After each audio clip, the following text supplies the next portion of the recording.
New gen കുടുംബം പ്രതീക്ഷയും വെല്ലുവിളികളും എന്നതാണ് നമ്മുടെ ഈ കുടുംബസംഗമത്തിലെ പ്രധാനപ്പെട്ട വിഷയം.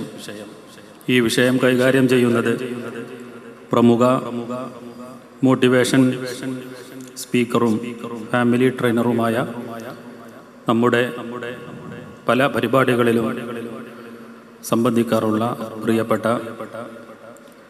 ഷബീർ റഹ്മാനി അവറുകളും, അതുപോലെ തന്നെ പ്രമുഖ സൈക്കോ തെറാപ്പിസ്റ്റും ആർട്ട് തെറാപ്പിസ്റ്റുമൊക്കെയായ സുഹൈൽ ബാബു സാർ അവറുകളുമാണ് ഈ വിഷയം കൈകാര്യം ചെയ്യുന്നത്. വിഷയത്തിൻ്റെ ആമുഖം അവതരിപ്പിക്കുന്നതിന് ബഹുമാനപ്പെട്ട ഷബീർ റഹ്മാനി അവറുകളെ അധ്യക്ഷർക്ക് വേണ്ടി ആദരപൂർവ്വം ക്ഷണിക്കുന്നു. അസ്സലാമു അലൈക്കും വറഹ്മത്തുള്ളാഹി വബറകാതുഹു. ബിസ്മില്ലാഹി അൽഹംദുലില്ലാഹി വസ്സലാത്തു വസ്സലാമു അലാ അഷ്റഫി റസൂലില്ലാഹി വഅലാ ആലിഹി വസ്വഹ്ബിഹിൽ ഫായിസീന ബിദില്ലാഹ്. റബ്ബി ഇശ്റഹ് ലി സദ്രി വയസ്സിർ ലി അംരി വഹ്ലുൽ ഉഖ്ദത്തം മിൻ ലിസാനി യഫ്ഖഹു ഖൗലി. സർവ്വാദരണീയരായ ഈ വേദിയുടെ അധ്യക്ഷൻ ബഹുമാന്യനായ അഡ്വക്കേറ്റ് ഹുസൈൻ കോയത്തങ്ങൾ അവറുകൾ, ആദരണീയരായ നമുക്ക് ഏറ്റവും ബഹുമാന്യനായ ഈ പരിപാടി വളരെ മനോഹരമായി ഉദ്ഘാടനം ചെയ്ത് കുടുംബം മധുര കുടുംബം എന്നതിനെക്കുറിച്ച് നമുക്കൊരു വളരെ സംക്ഷിപ്തമായിട്ടും എന്നാൽ വളരെ ആധികാരികമായിട്ടും അതിനെക്കുറിച്ച് നമുക്ക് ഉദ്ഘാടന ഭാഷണം നടത്തി ഈ സദസ്സിനെ അനുഗ്രഹിച്ച ബഹുമാനപ്പെട്ട മൗലാന അവറുകൾ, ആദരണീയരായ ഇവിടെ സ്വാഗതം പറഞ്ഞ അഷ്റഫ് ബാക്കവി ഉസ്താദ് അവറുകൾ, ബഹുമാന്യനായ ജാഫർ അലി മൊയ്ൻ ഉസ്താദ് അവറുകൾ, മറ്റു വഹാബി ഉസ്താദ് അടക്കമുള്ള വേദിയിലും സദസ്സിലുമുള്ള പണ്ഡിതന്മാർ, ഉസ്താദുമാർ, സാദാത്യങ്ങൾ, കാരണവന്മാർ, നല്ലവരായ കുടുംബങ്ങൾ, രക്ഷിതാക്കൾ, പ്രിയപ്പെട്ട സ്നേഹനിധികളായ ഉമ്മമാർ, സഹോദരിമാർ. ന്യൂജൻ കുടുംബം പ്രതീക്ഷയും വെല്ലുവിളികളും എന്നൊരു വിഷയത്തിൽ ഒരു ചർച്ചയാണ് നമ്മളിവിടെ നടത്താൻ ഉദ്ദേശിക്കുന്നത്. ആ ചർച്ചയ്ക്ക് വേണ്ടി നമുക്കിന്നിവിടെ ലഭിച്ചിട്ടുള്ളത് ബഹുമാന്യനായ സുഹൈൽ ബാബു സാർ അവറുകളാണ്. ബഹുമാനപ്പെട്ടവർ വളരെ പ്രഗത്ഭനായൊരു ആർട്ട് തെറപ്പിസ്റ്റും ഒരുപാട് ട്രെയിനിങ്ങുകളും എന്നെപ്പോലെയുള്ള ഒരുപാട് ട്രെയിനേഴ്സിനെ എൻ്റെയൊക്കെ ഈ ഫീൽഡിലേക്ക് എന്നൊക്കെ കൈപിടിച്ചുയർത്തിയത് സുഹൈൽ ബാബു സാറാണ്. ഞങ്ങളുടെയൊക്കെ ഒരു മെൻറ്ററാണ്. ഒരുപാട് ട്രെയിനിങ് സെഷനുകളും സൈക്കോളജി ബേസ് ചെയ്തിട്ടുള്ള കുറേ ക്ലാസ്സുകളും ഉസ്താദുമാർക്ക് തന്നെ, ഒരുപാട് ഉസ്താദുമാർക്ക് ഈ പുതിയ കാലത്ത് എങ്ങനെ ദഅവത്ത് ചെയ്യാം എന്നതിനെക്കുറിച്ചൊക്കെ പണ്ഡിതന്മാർക്ക് നല്ല രീതിയിൽ ക്ലാസ് തരുന്ന, ട്രെയിനിങ് തരുന്ന ബഹുമാന്യനായ സുഹൈൽ ബാബു സാറാണ് നമ്മുടെ ഈ ചർച്ചയ്ക്ക് നമ്മളോടൊപ്പമുള്ളത്. ആമുഖമായ 1-2 കാര്യങ്ങൾ സൂചിപ്പിച്ച് ഇൻഷാ അല്ലാഹ് നമുക്ക് വിഷയത്തിലേക്ക് പോകാം. ഇവിടെ മൗലാന സൂചിപ്പിച്ചതുപോലെ തിരുമധുരം കുടുംബസംഗമം എന്ന വിഷയത്തിൽ ആ പേര് കേൾക്കുമ്പോൾ തന്നെ ഒരു പുതുമണ്ട്. അങ്ങനത്തെ ഒരു പേര്, ഒരു പരിപാടി കേരളത്തിൽ സംഘടിപ്പിക്കപ്പെട്ടിട്ടില്ല എന്നാണ് മനസ്സിലാകുന്നത്. മഞ്ചേരി ദാറുസുന്ന കേന്ദ്രീകരിച്ചുകൊണ്ട് നടത്തുന്ന നബി സല്ലല്ലാഹു അലൈഹി വസല്ലം തങ്ങളുടെ 1500-ാം ജന്മദിനത്തിൻ്റെ ഭാഗമായി 1 വർഷം നീണ്ടു നിൽക്കുന്ന ക്യാമ്പയിൻ്റെ ഭാഗമായി നടത്തുന്ന ഒരു പരിപാടിയാണ് തിരുമധുരം കുടുംബസംഗമം. ഈ കുറഞ്ഞ കാലം കൊണ്ട് കഴിഞ്ഞ റബീഉൽ അവ്വൽ 2024 റബീഉൽ അവ്വൽ മുതൽ 2025 റബീഉൽ അവ്വൽ വരെ നീണ്ടു നിൽക്കുന്ന ഈ ക്യാമ്പയിന് ഈ കുറഞ്ഞ സമയം കൊണ്ട് കേരളത്തിൻ്റെ ശ്രദ്ധ പിടിച്ചു പറ്റിയിട്ടുണ്ട് എന്നത് പറയാതിരിക്കാൻ വയ്യ. കാരണം സോഷ്യൽ മീഡിയയിലും മറ്റുമൊക്കെ ഒരുപാട് ജനോപകാരപ്രദമായ പണ്ഡിതോചിതമായ ചർച്ചകളും പ്രോഗ്രാമുകളുമൊക്കെ വളരെ സജീവമായിട്ട് സോഷ്യൽ മീഡിയയിൽ ഇടപെട്ടുകൊണ്ട് ഈ ഒരു 1500-ാം വാർഷികത്തിൻ്റെ ഭാഗമായി നടത്തി വരുന്നുണ്ട്. അൽഹംദുലില്ലാഹ്, അല്ലാഹു അതൊക്കെ കബൂൾ ചെയ്യട്ടെ. മഞ്ചേരി ദാറുസുന്നയിൽ പഠിച്ചൊരു വിദ്യാർത്ഥി എന്ന നിലക്കും കൂടെ ആ ഒരു സന്തോഷം പങ്കുവെക്കുകയാണ്. ഇൻഷാ അല്ലാഹ് നമ്മുടെ ഈ കുടുംബ സംഗമത്തിൽ നമുക്കൊക്കെ അറിയാം 2 ബന്ധങ്ങളാണ് പരിശുദ്ധമായ ഖുർആനിൽ അല്ലാഹു പറഞ്ഞത്. വഹുവല്ലദീ ഖലഖ മിനൽ മാഇ ബശറ ഫജഅലഹു നസബൻ വസിഹ്റ. മനുഷ്യനെ വെള്ളത്തിൽ നിന്ന് അല്ലാഹു പടച്ചു എന്ന് പറഞ്ഞിട്ട് പിന്നെ അല്ലാഹു പറയുന്നത് ഫജഅലഹു നസബൻ വസിഹ്റ, മനുഷ്യനെ ഒന്ന് രക്തബന്ധം, മറ്റൊന്ന് സിഹ്റ വൈവാഹിക ബന്ധം. ഇത് രണ്ടുമാണല്ലോ നമ്മുടെ കുടുംബം. രക്തബന്ധത്തിലൂടെയും വൈവാഹിക ബന്ധത്തിലൂടെയുമാണ് ഒരു കുടുംബം സാധ്യമാകുന്നത്. ആ കുടുംബമായി ജീവിക്കുമ്പോഴാണ് മനുഷ്യനിക്ക് ഒരു സന്തോഷം, സമാധാനം ലഭിക്കുക. നമ്മളിപ്പോൾ ഒരു അയില പൊരിച്ചത് തിന്നാൻ എത്ര ആൾ പണിയെടുക്കേണ്ടി വരും നിങ്ങളുടെ അഭിപ്രായത്തിൽ? ഒരു അയിലൻ്റെ കഷ്ണം പൊരിച്ചത് നമുക്ക് കഴിക്കണമെങ്കിൽ എത്ര ആൾ അതിൻ്റെ പിന്നിൽ വർക്കൗട്ട് ചെയ്തിട്ടുണ്ടാവും? നിങ്ങൾ ആരെങ്കിലും ഒരാളൊരു അഭിപ്രായം പറയും. നിങ്ങളൊരു അഭിപ്രായം പറഞ്ഞോളി. ഒരു അയില പൊരിച്ചത് തിന്നാൻ എത്ര ആൾ പണിയെടുക്കേണ്ടി വരും? 5 ആളോ? ആരൊക്കെ 5 ആളൊന്ന് പറയുള്ളൂ, ബുദ്ധിമുട്ടില്ലെങ്കിൽ. കടലിൽ പോയി പിടിച്ച ആൾ, പിന്നെ സപ്ലൈ ചെയ്ത ആൾ, ഹോട്ടൽ ചെയ്യുന്ന മുതലാളിമാർ, പിന്നെ തിന്നങ്ങളും. അത്ര മതി, 5 ആൾ മതി അല്ലേ? ഒരു 100 ആൾ ചുരുങ്ങിയത് വേണ്ടിയിരുന്നാണ് എൻ്റെ ഒരു അഭിപ്രായം. ഇപ്പോൾ കടലിൽ പോയി പിടിച്ച ആളെന്ന് പറഞ്ഞത്, പിടിക്കണമെങ്കിൽ തോണി വേണം, വല വേണം. അപ്പോൾ വല ഉണ്ടാക്കിയ ആൾ വേണം, തോണി ഉണ്ടാക്കിയ ആൾ വേണം, പിന്നെ പിടിച്ച് കൊണ്ടുവന്ന് നമ്മളിലേക്ക് എത്താൻ വാഹനം ഓടിച്ച ആൾ വേണം, അപ്പോൾ ഡീസൽ ഉണ്ടാക്കിയ ആൾ വേണം, പിന്നെ അതിന് മസാല ചേർക്കുമ്പോൾ മല്ലി ഉണ്ടാക്കിയ ആൾ, മഞ്ഞളുണ്ടാക്കിയ ആൾ, മുളക് ഉണ്ടാക്കിയവർ, അത് പൊടിച്ചവർ, അത് പാക്കറ്റ് ചെയ്തവർ, പിന്നെ ഗ്യാസ് സിലിണ്ടർ കൊണ്ടുവന്ന ആൾക്കാർ, പിന്നെ ആ ചട്ടി ഉണ്ടാക്കിയ ആൾക്കാർ, ഇങ്ങനെ കൂട്ടി നോക്കിക്കോളും. അപ്പോൾ ഒരു 100-ൽ അപ്പുറം ആൾ ഒരു അയലൻ്റെ കഷ്ണം പൊരിച്ചത് നമ്മൾ തിന്നണമെങ്കിൽ അതിൻ്റെ പിന്നിൽ വർക്കൗട്ട് ചെയ്യണം. ഇപ്പോൾ നമ്മളിവിടെ ഒരു കാലത്തപ്പോൾ ഒരു ചായ കുടിക്കുന്നുണ്ട്, നമുക്ക് തോന്നുന്ന 2 ആൾ മതി, ഉണ്ടാക്കിയ ആളും കൊണ്ടുവരുന്ന ആളും എന്നാ. അതിനൊന്ന് ഡീറ്റെയിലായിട്ട് നോക്കി നിങ്ങൾ എത്ര ആൾ വേണം ഒരു ചായൻ്റെ പിന്നിൽ. അപ്പോൾ കുറേ ആളുകളില്ലാതെ നമുക്ക് ജീവിക്കാൻ കഴിയില്ല. കൂടിയേ നമ്മളൊരു സാമൂഹിക ജീവി ആയതുകൊണ്ട് അദ്ദേഹത്തിൻ്റെ മറുപടി വളരെ അഭിനന്ദിക്കുന്നുണ്ട്. അദ്ദേഹത്തെ ഞാൻ വളരെയധികം പ്രശംസിക്കുന്നു, അഭിനന്ദിക്കുന്നു. വളരെ മനോഹരമായി അദ്ദേഹം മനസ്സിലാക്കിയത് അദ്ദേഹം പറഞ്ഞു, അപ്രീഷിയേറ്റ് ചെയ്യുന്നു. അപ്പോൾ അങ്ങനെ മനുഷ്യൻ എപ്പോഴും ഒരു ആളുകളെ ആശ്രയിച്ച് ജീവിക്കേണ്ടവരാണ് മനുഷ്യൻ. ഒരു പൂച്ച നായൊക്കെ ആണെങ്കിൽ അതിന് ഭക്ഷണം കഴിക്കുക, കടന്നുറങ്ങുക, അതോടുകൂടെ തീരും. അതിൻ്റെ സന്തോഷപ്പത വേണ്ടതുപോലെ ഭക്ഷണം കഴിക്കുക, വയറിറച്ച് തിന്നുക, പിന്നൊന്ന് ഉറങ്ങുക, പിന്നെയും തിന്നുക, പിന്നെ ഉറങ്ങുക, അത്രേ ഉള്ളൂ. മനുഷ്യൻ അങ്ങനെയല്ല. മനുഷ്യൻ സന്തോഷം തേടുകയാണ്, സമാധാനം അന്വേഷിക്കുകയാണ്, സുഖം അന്വേഷിക്കുകയാണ്. അപ്പം അത് പൂർണ്ണമായും കിട്ടുക കൈ നിറയെ പണമുണ്ടായത് കൊണ്ടോ നമ്മുടെ വയറ് നിറച്ച് തിന്നത് കൊണ്ടൊന്നും സമാധാനം, സന്തോഷം ലഭ്യമാകൂല. അത് നമുക്കൊരു കുടുംബത്തിലൂടെ, കുടുംബജീവിതത്തിലൂടെ അത് സാധ്യമാകൂ എന്നതാണ് പരിശുദ്ധമായ ഖുർആനും നമ്മുടെ ഹദീസും നമ്മുടെ പരിശുദ്ധമായ ഇസ്ലാം നമ്മെ പഠിപ്പിക്കുന്നു. അതുകൊണ്ട് തന്നെ ഖുർആനിൽ ഒരുപാട് സ്ഥലത്ത് കുടുംബജീവിതത്തെക്കുറിച്ച് പറയുന്നുണ്ട്, നിക്കാഹിനെ കുറിച്ച് പറയുന്നുണ്ട്, പിന്നെ നിക്കാഹ് കഴിഞ്ഞിട്ടുള്ള ജീവിതത്തെക്കുറിച്ച് പറയുന്നുണ്ട്. ആയാത്തുൻ നുഷൂസ്, പിണക്കത്തിൻ്റെ ആയത്തുകളുണ്ട്, തൊലാഖിൻ്റെ ആയത്തുകളുണ്ട്. നമ്മുടെ കർമ്മശാസ്ത്രത്തിൽ തന്നെ മുനാക്കഹാത്ത് എന്ന് പറഞ്ഞിട്ട് ഒരു സെഷൻ തന്നെ ഒരു ഡിപ്പാർട്ട്മെൻറ്റിൽ തന്നെ അങ്ങനെയുണ്ട്. അപ്പോൾ ഇത് മനുഷ്യന് ഒഴിച്ചുകൂടാൻ പറ്റാത്തൊരു സംഗതിയാണ് കുടുംബം എന്ന് പറയുന്ന ഒരു സംഗതി. പക്ഷേ ഈ പുതിയ കാലഘട്ടത്തിൽ ഈ കുടുംബത്തിന് പല വെല്ലുവിളികളും നേരിടുന്നു. അതിൻ്റെ അലകും കോലൊക്കെ വേറെടുത്താൻ വേണ്ടിയിട്ട് പല ശ്രമങ്ങളും ബോധപൂർവം ഇവിടെ നടക്കുന്നു. ഈ ഒരു കാലഘട്ടത്തിൽ, ഈ ഒരു സമയത്ത് നമ്മൾ എങ്ങനെയാണ് നല്ലൊരു സന്തുഷ്ടമായ ഒരു മധുര കുടുംബം നമുക്ക് എങ്ങനെ ഉണ്ടാകും എന്നൊരു ചർച്ചയാണ് ബഹുമാന്യനായ സുഹൈൽ ബാബു സാറുമായിട്ട് നമ്മളിവിടെ നടത്തുന്നത്. ഈ ചർച്ചയ്ക്ക് തുടക്കം കുറിക്കുക എന്ന നിലയ്ക്ക് 1-2 ചോദ്യങ്ങളൊക്കെ സാറിനോട് ഞാൻ ചോദിക്കും. അങ്ങനെ ഞങ്ങൾ 2 ആൾ തമ്മിൽ അങ്ങോട്ടും ഇങ്ങോട്ടും സംസാരിച്ചതിന് ശേഷം അതിൻ്റെ ഇടയിൽ നിങ്ങൾക്ക് ഇടപെടാം. നിങ്ങൾക്ക് വരുന്ന എന്ത് സംശയമാണെങ്കിലും നിങ്ങൾക്ക് മൈക്ക് തരും, നിങ്ങൾക്ക് ചോദിക്കാം. അങ്ങനെ നമുക്കൊരു രീതി സ്വീകരിക്കാം. അല്ലെങ്കിൽ അവസാനം ഒരു 10, 15, 20 മിനിറ്റ് വേണമെങ്കിൽ ഓഡിയൻസിനൊരു അവസരം എന്നതൊക്കെ ചോദിക്കാനുള്ള അവസരം അങ്ങനെയും ആവാം. ഏതായാലും വിഷയം അവതരിപ്പിക്കുന്ന ഞങ്ങൾക്ക് പ്രയാസമില്ല. ഇടയിൽ ഇടപെടുകയാണെങ്കിലും കുഴപ്പമില്ല, ലാസ്റ്റായാലും വിഷയമൊന്നുമില്ല.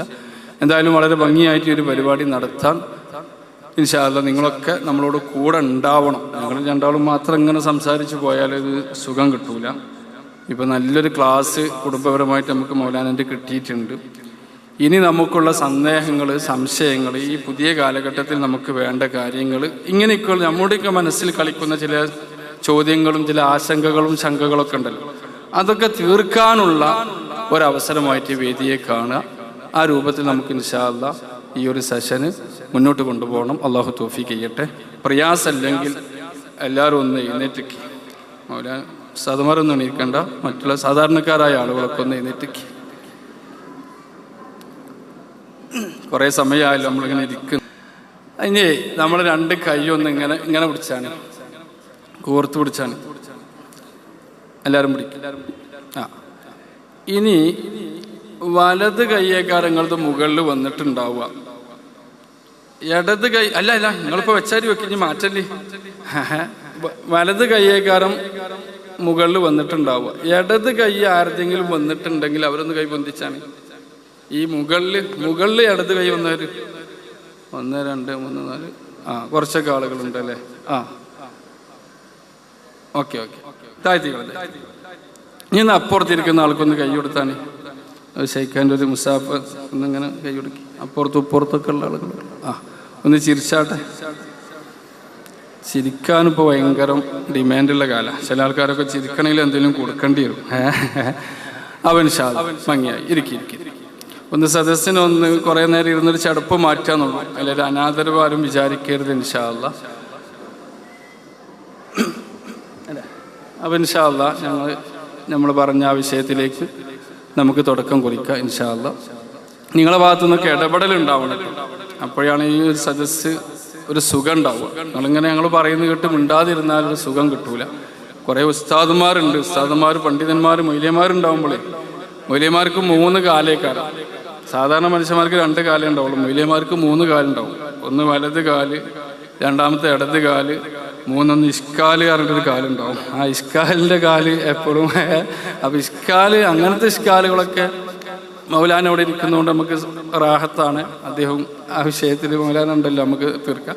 കുടുംബപരമായി ബന്ധപ്പെട്ട വിഷയങ്ങളിലൊക്കെ ഞങ്ങൾ ഇവിടെ ചോദ്യം ചെയ്യും, അങ്ങോട്ടും ഇങ്ങോട്ടും പരസ്പര അഭിമുഖമായി സംസാരിക്കുന്ന കാര്യത്തിൽ നിങ്ങൾക്കുള്ള സംശയങ്ങൾ മൈക്ക് തരും, ചോദിക്കാം. ആ രൂപത്തിൽ നമുക്ക് ഇൻഷാ അല്ലാ ഭംഗിയായിട്ട് ഒരു പരിപാടി മുന്നോട്ട് കൊണ്ടുപോകാം. അള്ളാഹു തൗഫീഖ് ചെയ്യട്ടെ, അള്ളാഹു അനുഗ്രഹിക്കട്ടെ. കുടുംബത്തിൻ്റെ ഒരു സ്റ്റാർട്ടിങ് നിക്കാഹ് വിവാഹത്തിലൂടെയാണല്ലോ കുടുംബത്തിലേക്ക് നമ്മൾ പോകുന്നത്, ഒരു കുടുംബ ജീവിതത്തിലേക്ക്. അങ്ങനെയാകുമ്പോൾ ഇപ്പോൾ ഈ പുതിയ കാലത്ത് നമ്മൾ ഈ പുതിയതായിട്ട് കല്യാണം കഴിക്കാൻ പോകുന്ന വധൂവരന്മാർക്ക്, യുവക്കൾക്ക് നമുക്ക് കൊടുക്കാൻ പറ്റുന്ന നിർദ്ദേശങ്ങൾ എന്തൊക്കെയാണ്? ബിസ്മില്ലാ അൽഹംദുലില്ലാ വസ്സലാത്തു വസ്സലാമു അലാ റസൂലില്ലാ വഅലാ ആലിഹി വസഹ്ബിഹി അജ്മഈൻ അമ്മാ ബഅദ്. പ്രിയമുള്ളവരെ, ഇങ്ങനെ ഒരു സദസ്സിൽ മഹാനായ മൗലാനയുടെ സാന്നിധ്യത്തിൽ തന്നെയുള്ളൊരു സദസ്സിൽ പങ്കെടുക്കാൻ അവസരം കിട്ടിയത് ജീവിതത്തിലെ വലിയൊരു ഭാഗ്യമായിട്ടാണ് ഞാൻ കണക്കാക്കുന്നത്. അതിലെ സന്തോഷം ആദ്യം തന്നെ പ്രകടിപ്പിച്ചുകൊണ്ട് നമുക്ക് ഈ ഒരു സംസാരത്തിലേക്ക് വരാമെന്നാണ് ഞാൻ ആഗ്രഹിക്കുന്നത്. അൽഹംദുലില്ലാ. ഷബീർ ഉസ്താദ് ചോദിച്ചൊരു ചോദ്യം നിങ്ങളെല്ലാവരും കേട്ടിട്ടുണ്ടാവും. വിവാഹ ജീവിതത്തിലേക്ക് കടക്കുന്ന വധൂവരന്മാർക്ക് നൽകാൻ ആഗ്രഹിക്കുന്ന ഒരു ഉപദേശം എന്താണെന്നുള്ളത്. ആദ്യമായിട്ട് എനിക്ക് പറയാനുള്ളൊരു കാര്യം, അവർക്ക് ഉപദേശം നൽകാൻ ഞാൻ ആരും തന്നെ അല്ല എന്നുള്ളതാണ്. ഉപദേശം നൽകുമ്പോൾ ഉണ്ടാകുന്ന ഒരു കാര്യം എന്താണെന്ന് വെച്ച് കഴിഞ്ഞാൽ, നമ്മൾ ഉപദേശം നൽകുന്ന ആൾ ആർക്കാണോ ഉപദേശം നൽകുന്നത് അവരെക്കാൾ ഒരു മികച്ച ആളായിട്ട്, അവരെക്കാൾ ഒരു പദവിയിലിരിക്കുന്ന ഒരാളായിട്ട് വേണം ആ ഉപദേശം കൊടുക്കാൻ. അപ്പോൾ അങ്ങനൊരു ഉപദേശം കൊടുക്കാൻ ഞാൻ ആഗ്രഹിക്കുന്നില്ല, അതിന് ഞാൻ യോഗ്യനുമല്ല. പിന്നെ ഞാൻ ദൈനംദിനം ചെയ്യുന്ന കാര്യം മനുഷ്യരുടെ കുടുംബവുമായി ഒക്കെ ബന്ധപ്പെട്ടുള്ള ചില മനഃശാസ്ത്രപരമായ ഇടപെടലുകളായതുകൊണ്ട് നമ്മുടെ നാട്ടിൽ നടക്കുന്ന ധാരാളം കാര്യങ്ങളെ കേൾക്കാനും മനസ്സിലാക്കാനും അതിലിടപെടാനും ഒക്കെയുള്ള അവസരം കിട്ടാറുണ്ട്. അതിൻ്റെ അടിസ്ഥാനത്തിൽ ഉണ്ടായ ചില തിരിച്ചറിവുകൾ പങ്കുവെക്കുക എന്നുള്ളത് മാത്രമാണ് ആഗ്രഹിക്കുന്നത്. അപ്പോൾ ഏറ്റവും പ്രധാനപ്പെട്ട ഒരു കാര്യം, നമ്മൾ ഇന്ന് ജീവിക്കുന്ന ഒരു കാലം കഴിഞ്ഞ ഒരു 20 വർഷത്തെ എടുത്തു നോക്കുകയാണെങ്കിൽ വളരെയധികം മാറ്റം കഴിഞ്ഞൊരു 20 വർഷത്തിനുള്ളിൽ വന്നിട്ടുണ്ടാവും. കുറച്ചുകൂടെ പിറകോട്ട് പോയി കഴിഞ്ഞാൽ, ഒരു 50 വർഷത്തിൻ്റെ അപ്പുറത്തേക്ക് പോയി കഴിഞ്ഞാൽ, അവിടെ നിന്ന് ഈ കാലത്ത് നോക്കുമ്പോൾ വളരെ വലിയ മാറ്റം സംഭവിച്ചതായിട്ട് നമുക്ക് കാണാൻ പറ്റും. എൻ്റെ ഉപ്പാക്ക് 80 വയസ്സ് കഴിഞ്ഞു. ഉപ്പാനോട് ഞാൻ പലപ്പോഴും ഇങ്ങനെ, ഉപ്പാൻ്റെ കുട്ടിക്കാലം, ഉപ്പ പഴയ കാലത്ത് ഈ ലോഞ്ചിന് ഗൾഫിലേക്ക് പോയ ഒരാളാണ്. അപ്പം അത്രയും പഴക്കമുള്ള ഒരു ജീവിത പരിസരത്ത് നിന്ന് വരുന്നൊരു മനുഷ്യനാണ്. അപ്പോൾ ഉപ്പാൻ്റെ വിവാഹ ജീവിതം, പെണ്ണ് കാണാൻ പോയ അനുഭവം ഒക്കെ എങ്ങനെ ചോദിച്ചു തന്നു. അപ്പോൾ പെണ്ണ് കാണാൻ പോയ ഒരു അനുഭവം ഉപ്പ പറഞ്ഞത്, ഇങ്ങനെ പെണ്ണിൻ്റെ വീട്ടിൽ, ഉമ്മാൻ്റെ വീട്ടിൽ കോലായിൽ ഇങ്ങനെ ചെന്നിരുന്നു. അപ്പോൾ ആരോ പറഞ്ഞു അത് അക്കാണുന്നതാണ് പെണ്ണ് എന്ന് പറഞ്ഞു. അപ്പോൾ ഒരു നോട്ടം നോക്കിയപ്പോൾ ഒരു മനുഷ്യരൂപം ഒരു വൈക്കോലിൻ്റെ കറ്റ പിടിച്ച് അങ്ങോട്ട് കടന്നു പോകുന്നുണ്ട്. അതാണ് പെണ്ണ് കാണൽ. ആ പെണ്ണ് കാണലിൽ അവർ തൃപ്തിയായിരുന്നു. ഉമ്മ ഉപ്പാനെ കണ്ടിട്ടുമില്ല, അവരതിൽ തൃപ്തിയായിരുന്നു. അപ്പോൾ പണ്ടത്തെ ജനസമൂഹങ്ങളിലെ ആളുകളിൽ ജീവിതത്തെ പറ്റിയുള്ള കാഴ്ചപ്പാട്, ജീവിതത്തിൽ അവരുടെ തൃപ്തിയുടെ മാനദണ്ഡം, ഭൗതികമായ തൃപ്തിയുടെ മാനദണ്ഡം എന്ന് പറയുന്നത് 3 നേരം പട്ടിണി കൂടാതെ ഭക്ഷണം കിട്ടുക, മഴക്കാലത്ത് ചോർന്നൊലിക്കാത്ത ഒരു കൂരക്ക് കീഴിൽ ഉറങ്ങാൻ സാധിക്കുക. ഈ 2 കാര്യങ്ങൾ ഉണ്ടായാൽ തന്നെ ജീവിതത്തിൽ വേണ്ടതൊക്കെ കിട്ടി എന്ന് കരുതുന്ന മനുഷ്യരായിരുന്നു പഴയ കാലങ്ങളിൽ ഉണ്ടായിരുന്നത്. അവിടുന്ന് നമ്മൾ മുന്നോട്ട് പോയി നമുക്ക് ഒരുപാട് പുരോഗതികളുണ്ടായി, ഭൗതികമായ സാമ്പത്തികമായ ഒരുപാട് പുരോഗതികളുണ്ടായി.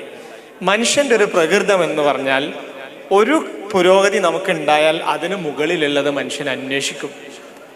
ഇന്ന് വിവാഹ ജീവിതത്തിലേക്ക് കടക്കുന്ന ഒരു ആൺകുട്ടിക്കും പെൺകുട്ടിക്കും കഴിഞ്ഞ 10, 20, 30, 40 വർഷം മുമ്പ് ഉണ്ടായിരുന്ന മനുഷ്യർക്ക് വിവാഹ ജീവിതത്തെ പറ്റി എന്തൊക്കെ സ്വപ്നങ്ങളാണോ ഉണ്ടായിരുന്നത് ആ സ്വപ്നങ്ങളല്ല ഇന്നുള്ളത് എന്നതാണ് യാഥാർത്ഥ്യം.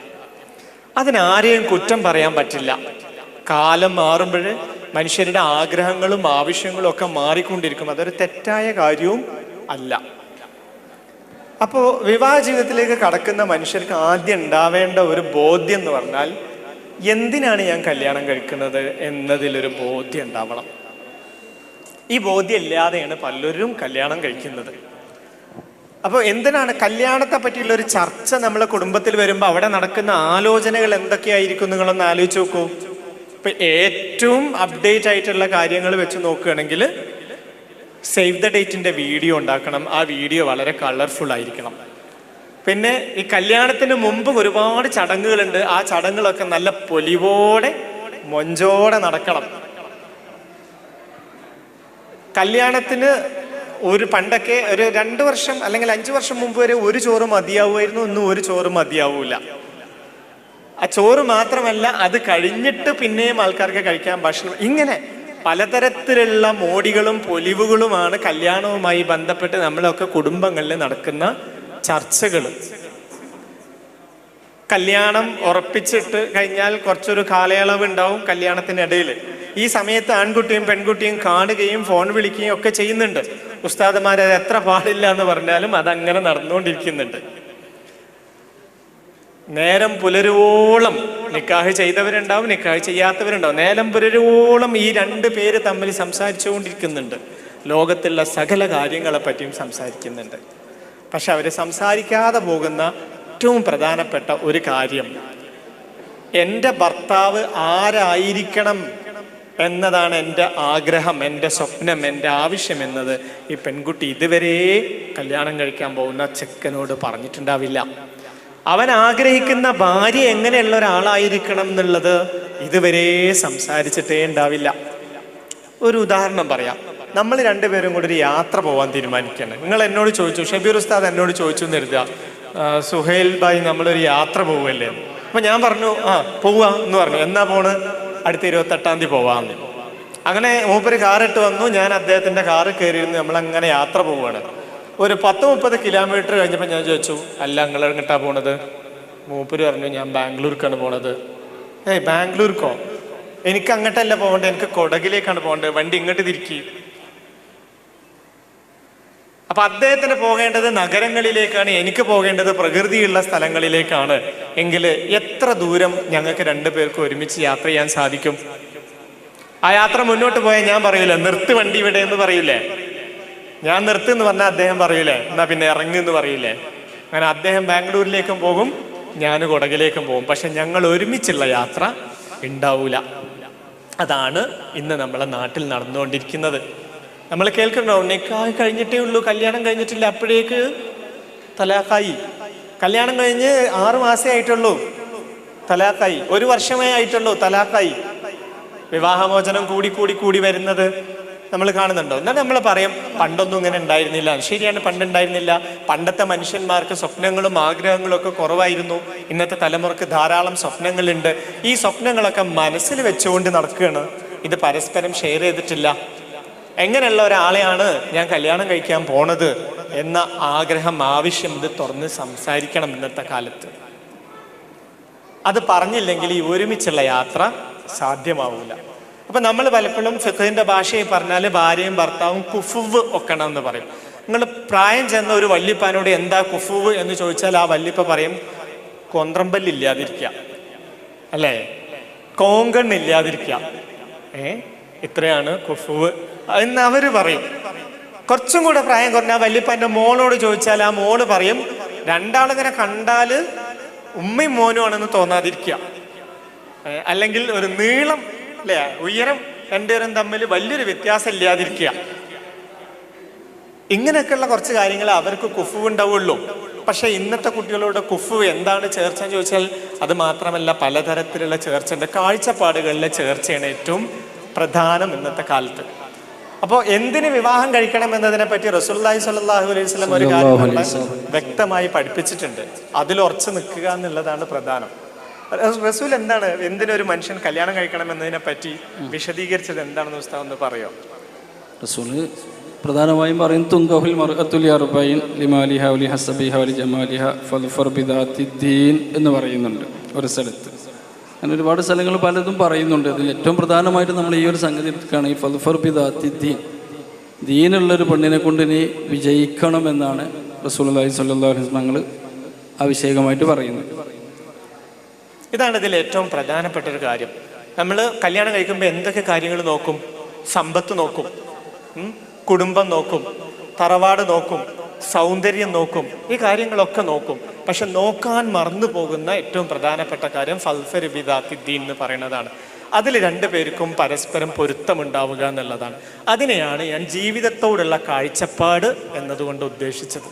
ജീവിതം കൊണ്ട് അവരെന്താണ് ഉദ്ദേശിക്കുന്നത്, ഏത് തരത്തിൽ ജീവിക്കാനാണ് അവർ ആഗ്രഹിക്കുന്നത്, ഈ കാര്യങ്ങളിൽ ആൺകുട്ടിക്കും പെൺകുട്ടിക്കും ചേർച്ചയും പൊരുത്തവും ഉണ്ടെങ്കിൽ മാത്രമാണ് ആ കുടുംബജീവിതം മുന്നോട്ട് പോവുള്ളൂ.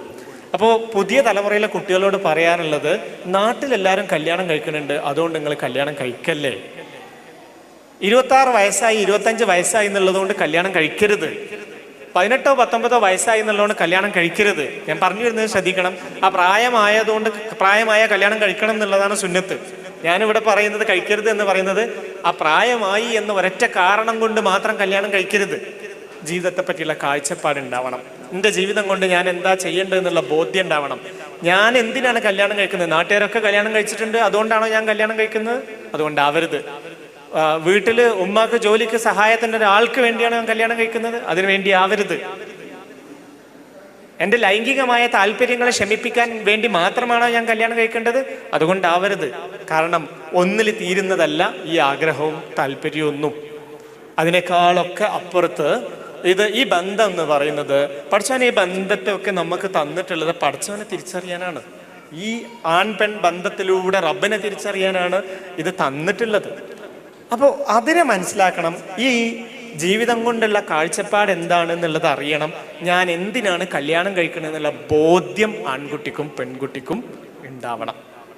മനുഷ്യരെല്ലാവരും വ്യത്യസ്തരാണ്.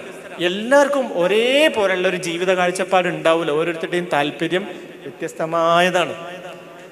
അതുകൊണ്ട് തന്നെ അതിൽ വ്യക്തിപരമായ താല്പര്യങ്ങളും കാഴ്ചപ്പാടുകളും ഉണ്ടാവണം.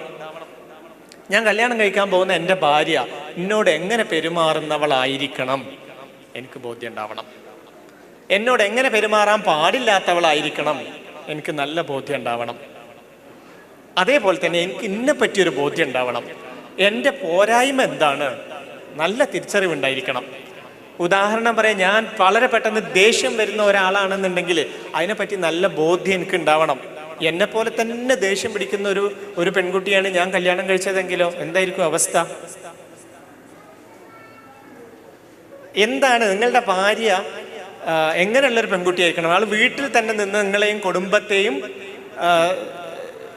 നോക്കുന്ന, സ്നേഹത്തോടെ കഴിയുന്ന ഒരു ഭാര്യ ആയിരിക്കണോ? അതോ അവള് ജോലിക്ക് പോകുന്ന ഒരു ഭാര്യയാവണോ, വിദ്യാഭ്യാസമുള്ള ഭാര്യയാവണോ, ഏത് തരം കാഴ്ചപ്പാടുള്ള ഭാര്യയാവണം, ഏത് തരം കാഴ്ചപ്പാടുള്ള ഭർത്താവണം, ഇതിനെപ്പറ്റിയൊക്കെ ബോധ്യം ഉണ്ടാവുകയും ഇത് പരസ്പര ധാരണയിൽ എത്തുകയും പരസ്പരം സംസാരിച്ച് എനിക്ക് വേണ്ട ആള് തന്നെയാണോ, ആ ആളെ തന്നെയാണോ ഞാൻ കല്യാണം കഴിക്കുന്നതെന്ന് തിരിച്ചറിയണം. പലപ്പോഴും ഉണ്ടാവുന്ന ഒരു കഥ എന്നോട് പലരും പറഞ്ഞിട്ടുണ്ട്. കല്യാണം കഴിച്ചതിന് ശേഷമാണ് അറിഞ്ഞത് മൂപ്പര് നിസ്കരിക്കൂല എന്ന്. അതിന് ശേഷമാണ് അറിഞ്ഞത് ആ കുടുംബത്തിൽ ആരും സുബ്ഹിക്ക് എണീക്കാറില്ല എന്ന്. അങ്ങനെയൊക്കെ പലരും പരാതി പറയാറുണ്ട്. എത്ര മാസങ്ങൾ കല്യാണം വളരെ പെട്ടെന്ന് തട്ടിക്കൂട്ടി ഉണ്ടാക്കിയ കല്യാണമാണോ? അല്ല. കല്യാണത്തിന് മുമ്പ് 6 മാസം മുമ്പ് ഇതൊക്കെ തീരുമാനിച്ചിട്ടിരുന്നു. എന്നിട്ട് നിങ്ങൾ മിണ്ടാതെയും കാണാതെയും നടക്കുകയാണോ? അല്ല. 6 മാസം പകലന്തി രാവില്ല പകലില്ലാതെ സംഭാഷണത്തിൽ ഏർപ്പെട്ടിരുന്നു. എന്തുകൊണ്ട് ചർച്ചകളിൽ ഇതൊന്നും വന്നില്ല? എന്തുകൊണ്ട് ആഗ്രഹങ്ങളിൽ ഇതൊന്നും വന്നില്ല? അടിസ്ഥാനപരമായ ആഗ്രഹം എനിക്ക് സഹിക്കാൻ പറ്റുന്നില്ല എന്നാ ഒരാൾ പറയുന്നത്. നിസ്കരിക്കാതെ കിടന്നുറങ്ങുന്ന ഒരു ചെറുപ്പക്കാരിയെ കാണുമ്പോൾ എനിക്ക് ആ ജീവിതമായിട്ട് പൊരുത്തപ്പെടാൻ പറ്റുന്നില്ല എന്ന് ഇയാൾ പറയുന്നു. അപ്പൊ ഇതല്ലേ അടിസ്ഥാനപരമായ ആഗ്രഹം? ഇതെന്തുകൊണ്ട് പറഞ്ഞില്ല? എന്നോട് എങ്ങനെ പെരുമാറരുത് എന്ന് എന്തുകൊണ്ട് ആദ്യം പറഞ്ഞില്ല? എനിക്ക് പ്രയാസമാകുന്ന നോട്ടവും വർത്തമാനവും എന്താണ് എന്ന് എന്തുകൊണ്ട് പറഞ്ഞില്ല? ഇങ്ങനെ ഉള്ള കാര്യങ്ങള് നമ്മൾ മനസ്സിലാക്കണം. കല്യാണം കഴിക്കാൻ പോകുന്ന ഏതൊരാളും മനസ്സിലാക്കണം എന്തിന് കല്യാണം കഴിക്കണം, ആരെ കല്യാണം കഴിക്കണം. ഇത് പരസ്പരം തുറന്ന് സംസാരിക്കാൻ സാധിക്കുക എന്നുള്ളതാണ് കുടുംബജീവിതത്തിലെ, പുതിയ കാലത്തെ കുടുംബജീവിതത്തിലെ വിജയത്തിൻ്റെ ഒരു മാനദണ്ഡമായിട്ട് ഞാൻ മനസ്സിലാക്കുന്നത്. പഴയ ഉസ്താദുമാരും കുറച്ച് പ്രായമുള്ള ആൾക്കാരും ഒക്കെ എൻ്റെ മുന്നിലിരിക്കുന്നുണ്ടാവും, ഒരാലേക്കുന്നുണ്ടാവും എന്തൊക്കെയാണ് ഈ ചങ്ങായി പറയുന്നത്, ഇതിൻ്റെയൊക്കെ വലിയ കാര്യമുണ്ടോയെന്ന്. നിങ്ങൾ എന്നോട് ദയവായി ക്ഷമിക്കണം. പുതിയ കാലത്ത് ഇവിടെ ഇങ്ങനെയൊക്കെയാണ് കാര്യങ്ങൾ നടന്നുകൊണ്ടിരിക്കുന്നത്. ഈ പൊരുത്തക്കേടുകളുടെ പേരിലാണ് എന്നോട് പലപ്പോഴും ചോദിക്കാറുണ്ട്, എന്താണ് കുഴപ്പം, എന്തിനാണ് ഓനെ വേണ്ടെന്ന് പറയുന്നത്? വന്ന് ചോദിക്കുന്നത് പെണ്ണിൻ്റെ ഉപ്പയോ വല്യുപ്പയോ മൂത്താപ്പയോ ആണ് വന്ന് ചോദിക്കുന്നത്. എന്താ കുഴപ്പങ്ങൾ ചോദിക്കുക, എന്തെങ്കിലും കുഴപ്പമുണ്ടോ എന്ന് ചോദിക്കുക, ഉണ്ടെങ്കിൽ നമുക്ക് ഡോക്ടറെ അടുത്ത് കൊണ്ടുപോകാന്ന്. അപ്പം ഞാൻ പറയും, ഇപ്പം അതാ കുഴപ്പമില്ല, ഇത് വേറെ കുഴപ്പമാണ്. അപ്പം അവരെ സംബന്ധിച്ചിടത്തോളം ഒരു വിവാഹമോചനത്തിന് ഒരു സദസ്സിൽ പറയാൻ പറ്റുന്ന കാരണമല്ല ഇവനും ഇവളും പറയുന്നത്. ശരിയാണ്, നിങ്ങൾ ഉദ്ദേശിച്ച ആ സദസ്സിൽ പറയാൻ പറ്റിയ ഒരു കാരണമല്ല, വളരെ നിസ്സാരമായ കാരണമാണ്. പക്ഷെ പുതിയ തലമുറയെ സംബന്ധിച്ചിടത്തോളം ഇത് പ്രധാനമാണ്. അതിന് നമുക്ക് പിടിച്ചു കെട്ടിടാൻ പറ്റൂല. അപ്പൊ അതാണ് ഇതിൽ ഏറ്റവും പ്രധാനപ്പെട്ട ഒരു വസ്തുതയായിട്ട് എനിക്ക് വ്യക്തിപരമായിട്ട് തോന്നിയിട്ടുള്ളത്. അപ്പോൾ ജീവിതത്തിൻ്റെ ഒരു പർപ്പോസ് എന്താ? വിവാഹ ജീവിതത്തിൻ്റെ ഒരു ലക്ഷ്യാധിഷ്ഠിതമായിരിക്കണം വിവാഹം എന്നതാണ് നമ്മൾ അവർക്ക് കൊടുക്കേണ്ടത്. തീർച്ചയായിട്ടും അതെ. ഏതൊരു കാര്യത്തിനും ഒരു നിയ്യത്ത് ഉണ്ടാവൂലേ? നിയ്യത്തല്ലേ ഏറ്റവും പ്രധാനപ്പെട്ട ഒരു സംഗതിയല്ലേ? എന്തൊരു കാര്യത്തിനും നിയ്യത്ത് വേണം. കല്യാണം കഴിക്കുന്നതിനും നിയ്യത്ത് വേണം. അതാണ് ഞാൻ ചുരുക്കി പറഞ്ഞത്. ആ നിയ്യത്ത് എന്തായിരിക്കണം എന്നുള്ളതിന് നമ്മൾ അവലംബിക്കേണ്ടത് ഖുർആനും സുന്നത്തും തന്നെയാണ്. അതിൽ തന്നെ ഉറച്ചു നിന്നിട്ടാണ് ആ നിയ്യത്തിനെ നമ്മൾ രൂപീകരിക്കേണ്ടത്. അപ്പം അത് ഉസ്താദന്മാരോട് ചോദിച്ചു കഴിഞ്ഞാൽ നിയ്യത്ത് എന്താണെന്ന് ഉസ്താദന്മാർ പറഞ്ഞു തരുന്ന ഒരു നിർവചനമുണ്ട്. ആ നിർവചനം എൻ്റെ ജീവിതത്തിൽ എങ്ങനെയാവണം എന്നുള്ളത് ഓരോ ആണും പെണ്ണും തീരുമാനിക്കേണ്ടതാണ്. Okay, correct. മാഷാ അല്ലാഹ്. അങ്ങനെയാണെങ്കിൽ നമ്മൾ കുടുംബജീവിതത്തിലേക്ക് വന്നാൽ ഈ ഭാര്യ ഭർത്താക്കന്മാർക്കിടയിൽ ഒരു ഇൻറ്റിമസി ബിൽഡ് ചെയ്യാൻ, ഒരു മബദ്ധത്ത് എന്നൊക്കെ നമ്മൾ പറയാം, അതുണ്ടാവാൻ എന്തെല്ലാം കാര്യങ്ങളാണ് ശ്രദ്ധിക്കേണ്ടത്? ഇൻറ്റിമസി എന്ന് പറഞ്ഞാൽ ഒരു മാനസികമായ അടുപ്പം, അതിനെയാണ് ഇൻറ്റിമസി എന്ന് വിളിക്കുക അല്ലേ? അപ്പോൾ ഇത് ഉണ്ടാവണമെന്നുണ്ടെങ്കിൽ ഭാര്യ ഭർത്താക്കന്മാർക്കിടയിൽ എന്താണ് ഉണ്ടാവേണ്ടത് എന്നുള്ളതാണ്. കല്യാണത്തിൻ്റെ ആദ്യ നാളുകളിലൊക്കെ ഈ ഇൻറ്റിമസിക്കൊന്നും ഒരു കുറവുണ്ടാവില്ല. എന്നോട് ഒരാൾ പറഞ്ഞൊരു രസകരമായൊരു തമാശ കഥയുണ്ട്. കല്യാണം കഴിഞ്ഞിട്ട് പിന്നെ 2 പേരും കൂടെ, ഭാര്യയും ഭർത്താവും കൂടെ ഇങ്ങനെ ഒരു ചെറിയ യാത്ര പോയി. നമ്മൾ കോഴിക്കോട് കടപ്പുറത്താണ് ചെന്നത്. അപ്പോൾ കോഴിക്കോട് കടപ്പുറത്ത് ഇവർ ഇങ്ങനെ സൂര്യൻ അസ്തമിക്കുന്ന ആ വേളയിൽ അവിടെ ചെന്ന് 2 പേരും കൂടെ ഇങ്ങനെ കാറ്റുകൊണ്ട് കഥകളൊക്കെ പറഞ്ഞ് സ്നേഹത്തോടെ ഇരിക്കുകയാണ്. ആ സമയത്ത് അവനോട് ചോദിച്ചു, ആ കാണുന്നത് എന്താണ്? നിങ്ങൾക്കറിയോ ആ കാണുന്നത് എന്താണ്? അപ്പോൾ അവൻ അവളോട് പറഞ്ഞു, അങ്ങോട്ട് നോക്കൂ, അത് ചന്ദ്രനല്ലേ എന്ന് പറഞ്ഞു. അമ്പിളിമാമനല്ലേ എന്ന് പറഞ്ഞു. അവൾ പറഞ്ഞു, അല്ല, അമ്പിളിമാമനല്ല. അമ്പിളിമാമൻ നമ്മളെ നോക്കുന്നത് നോക്കി നിങ്ങൾ, ആ മരത്തിൻ്റെ മറവിലൂടെ അമ്പിളിമാമൻ നമ്മളെങ്ങനെ എത്തി നോക്കുകയാണ്. നമ്മൾ രണ്ടാളും തമ്മിലുള്ള ഈ സ്നേഹപ്രകടനം കണ്ടിട്ട് അമ്പിളിമാമന് പോലും നാണമായിട്ട് ഇങ്ങനെ ഒളിഞ്ഞു നോക്കുകയാണ് നമ്മളെ. അങ്ങനെ കുറേ കാലം കഴിഞ്ഞ് അവന് 3 മാസത്തെ ലീവിന് നാട്ടിലേക്ക് വന്നതായിരുന്നു. ആ സമയത്താണ് കല്യാണം ശരിയായത്. ഓൻ പോയി. പിന്നെ 2 കൊല്ലം കഴിഞ്ഞിട്ടാണ് വന്നത്. ഓൻ വന്നപ്പോഴേക്കൊരു കുട്ടിയായിട്ടുണ്ട്. വീട്ടിൽ അത്യാവശ്യം പ്രാരാബ്ദങ്ങളും പ്രശ്നങ്ങളൊക്കെ ആയിട്ടുണ്ട്. അങ്ങനെ 4-5 കൊല്ലം കഴിഞ്ഞ് ഇവന് വീണ്ടും നാട്ടിൽ വന്നപ്പോഴേ ഇവർ 2 പേരും കൂടെ ഈ പഴയ കോഴിക്കോട് കടപ്പുറത്ത് ഒന്നുകൂടെ പോയി. അപ്പോൾ ഇതേപോലെ നിലാവ് കണ്ടപ്പോൾ അവൾക്ക് പഴയ ഓർമ്മ ഒക്കെ വന്നു. അവൾ അവനോട് ചോദിച്ചു, കാണുന്നത് എന്താണെന്നറിയോ? അപ്പോൾ അവൻ പറഞ്ഞു, അതെന്താ ഈ ആദ്യമായിട്ട് കാണുക? ഈ ആദ്യമായിട്ട് കാണാൻ എൻ്റെ നാട്ടിലൊന്നും നിലാവില്ലേ? എൻ്റെ നാട്ടിലൊന്നും ചന്ദ്രനില്ലേ? ഇത് ഈ ഇൻറ്റിമസി എന്ന് പറയുന്നത് തുടക്ക നാളുകൾ അല്ലേ? ഇപ്പം നമ്മളിങ്ങനെ പുറത്തുകൂടെ പോകുമ്പോഴേ ഈ ഭാര്യയും ഭർത്താവും ഒരുമിച്ച് ഇങ്ങനെ നടക്കുന്നത് കണ്ടാൽ നമുക്ക് മനസ്സിലാവും കല്യാണം കഴിഞ്ഞിട്ട് എത്ര നാളായിട്ടുണ്ട് എന്നുള്ളത്. ഒരു 6 മാസേ ആയിട്ടുള്ളെങ്കിൽ അവരെ മുഖം പോലും നമുക്ക് കാണണ്ട, ദൂരേന്ന് ആ മനുഷ്യരെ കണ്ടാൽ മതി, അപ്പം നമുക്ക് മനസ്സിലാവും എത്ര കാലമായിട്ടുണ്ട് എന്നുള്ളത്. ഒരു 5 വർഷമായിട്ടുണ്ടെങ്കിൽ അവർ നടക്കുമ്പോൾ വെള്ള നോട്ടം, ഭാവം, അകലം അതിനൊക്കെ മനസ്സിലാവും. അപ്പോൾ ഇൻറ്റിമസി എന്ന് പറയുന്ന ഒരു സംഗതി 2 തരത്തിലുണ്ട്. ഒന്ന് മനുഷ്യൻ്റെ വളരെ ജൈവികമായ ചോദന കൊണ്ടുണ്ടാകുന്നൊരു ഇൻറ്റിമസി ഉണ്ട്. അത് ലൈംഗികമായ ഉണർവും താല്പര്യവും കൊണ്ടുണ്ടാകുന്ന ഒരു ഇൻറ്റിമസി ഉണ്ട്. പ്രണയം എന്നൊക്കെ നമ്മൾ അതിനെ വിളിക്കും. ചേർന്ന് നിൽക്കുന്ന ഒരു സംഗതി, അത് വളരെ പ്രധാനമാണ്. അത് സ്വാഭാവികമായിട്ട് എല്ലാ മനുഷ്യരിലും ഉണ്ടാവുന്നതാണ്. അതിനുവേണ്ടി നമ്മൾ പ്രത്യേകം ഒരു അധ്വാനവും ഇടേണ്ടതില്ല. സ്വർഗത്തിലെ ജീവിതത്തെ പറ്റി പറയുന്നിടത്ത് പറയുന്നുണ്ടല്ലോ, ഈ ഒരുമിച്ചുള്ള ജീവിതത്തിൻ്റെ ആദ്യ നാളുകളിൽ നമ്മൾ അനുഭവിച്ച ഈ വൈകാരികമായ തീഷ്ണയും സുഖവും ആനന്ദവും ഒക്കെ എല്ലാ കാലത്തും അതുപോലെ അനുഭവിക്കാനാകും എന്നാണ് സ്വർഗീയമായ ആനന്ദത്തെ പറ്റി പറയുന്നത്. അപ്പം അതിന് നമുക്ക് മനസ്സിലാക്കാമല്ലോ, ഈ ഇൻറ്റിമസി എല്ലാ കാലത്തും നിലനിൽക്കൂല എന്നുള്ളത്. പിന്നെ മനുഷ്യ ജീവിതത്തെ നിലനിർത്തുന്ന ഇൻറ്റിമസിയുടെ ഏറ്റവും പ്രധാനപ്പെട്ട ഒരു കാര്യം എല്ലാവരും പറയുക സ്നേഹം ഉണ്ടാവണം എന്നാണ്. പക്ഷേ ഈ സ്നേഹം നിലനിൽക്കണമെങ്കിൽ ഉണ്ടാവേണ്ട ഒരു സംഗതി പരസ്പര ബഹുമാനമാണ്. ഇതിലേറ്റവും പ്രധാനപ്പെട്ട ഒരു സംഗതി പരസ്പര ബഹുമാനമാണ്. ബഹുമാനം ഉണ്ടാവുക എന്ന് പറഞ്ഞു കഴിഞ്ഞാൽ എന്താണ് ബഹുമാനം? ബഹുമാനത്തിൻ്റെ ആകത്തുക എന്ന് പറഞ്ഞാൽ നമ്മൾ മറ്റൊരാൾക്ക് കൊടുക്കുന്ന വിലയുടെ പേരാണ് ബഹുമാനം. പലപ്പോഴും നമ്മൾ ഈ ബഹുമാനത്തെ മനസ്സിലാക്കിയെടുക്കുന്നത് ഒരു മുതിർന്നവർക്ക് കൊടുക്കേണ്ട ഒരു സംഗതിയാണ്. ഭാര്യ ഭർത്തൃ ബന്ധത്തിൽ ഭാര്യ ഭർത്താവിനെയാണ് ബഹുമാനിക്കേണ്ടതെന്ന് നമ്മൾ പലപ്പോഴും മനസ്സിലാക്കുക. അതൊരു തരം ബഹുമാനമാണ്. പക്ഷെ പരസ്പര ബഹുമാനം എന്ന് പറയുന്നത് നമ്മൾ മറ്റൊരാൾക്ക് കൊടുക്കുന്ന വാല്യൂ, മറ്റൊരാൾക്ക് കൊടുക്കുന്ന മുൻഗണന, മറ്റൊരാൾക്ക് കൊടുക്കുന്ന വില, അതിനെ വിളിക്കുന്ന പേരാണ് ബഹുമാനം. ഈ ബഹുമാനം നമ്മളുടെ ഇടയിൽ ഉണ്ട് എന്നുണ്ടെങ്കിൽ നമുക്ക് മറ്റൊരാളോട് മുഖത്തടിച്ച പോലെ വർത്താനം പറയാൻ പറ്റൂല. നമുക്ക് മറ്റൊരാളോട് എന്തിനും ഏതിനും കയർത്ത് സംസാരിക്കാൻ പറ്റൂല. മറ്റേ ആളെ നമ്മൾ ആളുകളുടെ ഇടയിൽ വെച്ച് വിലയിടിച്ച് നമുക്ക് കാണിക്കാൻ പറ്റൂല. ഇത് പഠിച്ചവൻ എന്നെ ഏൽപ്പിച്ച അമാനത്താണ് എന്ന ബോധ്യം സദാസമയം ഉണ്ടാവുന്നതിനെയാണ് ബഹുമാനം എന്ന് പറയാം. റസൂലുള്ളാഹി സ്വല്ലല്ലാഹി അലൈഹി വസല്ലമയുടെ ജീവിതം എടുത്ത് നോക്കിക്കഴിഞ്ഞാൽ ഭാര്യമാരോട് റസൂല് പുലർത്തിയിരുന്ന സമീപനങ്ങളിൽ മുഴുവനും ഈ ബഹുമാനം നമുക്ക് കാണാൻ പറ്റുമായിരുന്നു. റസൂലുള്ളാഹി സ്വല്ലല്ലാഹി അലൈഹി വസല്ലമ സാധാരണ മനുഷ്യനല്ല എന്ന് വിശ്വസിക്കുന്നവരാണ് നമ്മൾ, നൂറാണെന്ന് വിശ്വസിക്കുന്നവരാണ് നമ്മൾ. റസൂലുള്ളാഹി സ്വല്ലല്ലാഹി അലൈഹി വസല്ലമ പരിണയിച്ചത് മുഴുവനും മനുഷ്യരായിരുന്നു, സാധാരണ മനുഷ്യരായിരുന്നു. അങ്ങനെ നൂറായ റസൂലുള്ളാഹി സ്വല്ലല്ലാഹു അലൈഹി വസല്ലമ മനുഷ്യരോട്, ഭാര്യമാരോട് പുലർത്തിയത് അങ്ങേയറ്റം ബഹുമാനത്തിൽ കലർന്ന സമീപനമായിരുന്നു. റസൂലുള്ളാഹിക്ക് ഭാര്യമാരെ ബഹുമാനിക്കേണ്ട ഒരു കാര്യവുമില്ല. എന്നിട്ട് പോലും റസൂലുള്ളാഹി സ്വല്ലല്ലാഹി അലൈഹി വസല്ലമ അവരോട് അങ്ങേയറ്റം ബഹുമാനത്തിലാണ് ഉണ്ടായിരുന്നത്. റസൂലുള്ളാഹി സ്വല്ലല്ലാഹി അലൈഹി വസല്ലമ ഭാര്യമാരോട് പരുഷമായോ മോശമായോ പെരുമാറിയത് നമുക്ക് എവിടെയും കാണാൻ പറ്റില്ല. അത്ര ബഹുമാനത്തിലാണ് ഉണ്ടായിരുന്നത്. പലപ്പോഴും ചിലയിടത്തൊക്കെ ഞാൻ എവിടെയോ വായിച്ചു കേട്ടിട്ടുണ്ട്, ഭാര്യമാരുടെ അടുത്തുനിന്ന് മാനുഷികമായ ചില വീഴ്ചകൾ ഉണ്ടാകുമ്പോൾ പോലും റസൂലുള്ളാഹി സ്വല്ലല്ലാഹി അലൈഹി വസല്ലം അങ്ങേയറ്റം ക്ഷമ കൈക്കൊണ്ടിരുന്നു. ഈ ക്ഷമ കൈക്കൊള്ളുന്നത് ബഹുമാനത്തിൽ നിന്നാണ്.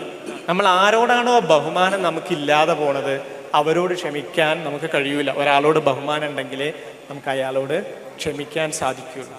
റസൂലുള്ളാഹി സ്വല്ലല്ലാഹി അലൈഹി വസല്ലമയുടെ ജീവിതം ഇനി എടുത്ത് നോക്കിക്കഴിഞ്ഞാൽ നമുക്ക് ധാരാളം ഉദാഹരണങ്ങൾ കിട്ടും. ഇപ്പം നമ്മൾ അവിടെ ഞാനൊന്ന് ഇബ്നു കസീർ റഹ്മത്തുള്ളാഹി അലൈഹി അവിടുത്തെ തഫ്സീറിൽ പറഞ്ഞൊരു കാര്യം ഒന്ന് കോട്ട് ചെയ്തോട്ടെ. കാന മിൻ അഖ്ലാഖിഹി സ്വല്ലല്ലാഹു അലൈഹി വസല്ലം, നബി സ്വല്ലല്ലാഹു അലൈഹി തങ്ങളുടെ സ്വഭാവത്തിൽപ്പെട്ടതായിരുന്നു അന്നഹു ജമീലുൽ ഉശ്ര, സുന്ദരമായ കുടുംബജീവിതമായിരുന്നു നബി തങ്ങൾ നടത്തിയിരുന്നത്. ദായിമുൽ ബിശ്ർ, സ്ഥിര സന്തോഷമായിരുന്നു നബിയുടെ കുടുംബത്തിൽ. യുദായിബു അഹ്ലഹു, തൻ്റെ ഭാര്യമാരുമായിട്ട് സല്ലപിക്കും നബി തങ്ങൾ. വയതലത്തഫു ബിഹിം, മൃദുലമായ സമീപനമാണ് അവരോട് റസൂലുള്ളാഹി തങ്ങൾ ചെയ്യാറുള്ളത്. വ യുവസ്യുഹും നഫഖത്തുഹു, അവർക്ക് ചെലവൊക്കെ നല്ല വിശാലമായി കൊടുക്കും. വ യുലാഹിഖു അഹ്ലഹു, തൻ്റെ ഭാര്യമാരെ ചിരിപ്പിക്കും. നബി സല്ലല്ലാഹു അലൈഹി തങ്ങളെ കുറിച്ച് സാധാരണ പറയാറ് കാന യതബസ്സമുമ, നബി പുഞ്ചിരിക്കലാണ് പതിവായി, നബി പുഞ്ചിരിയാണ്.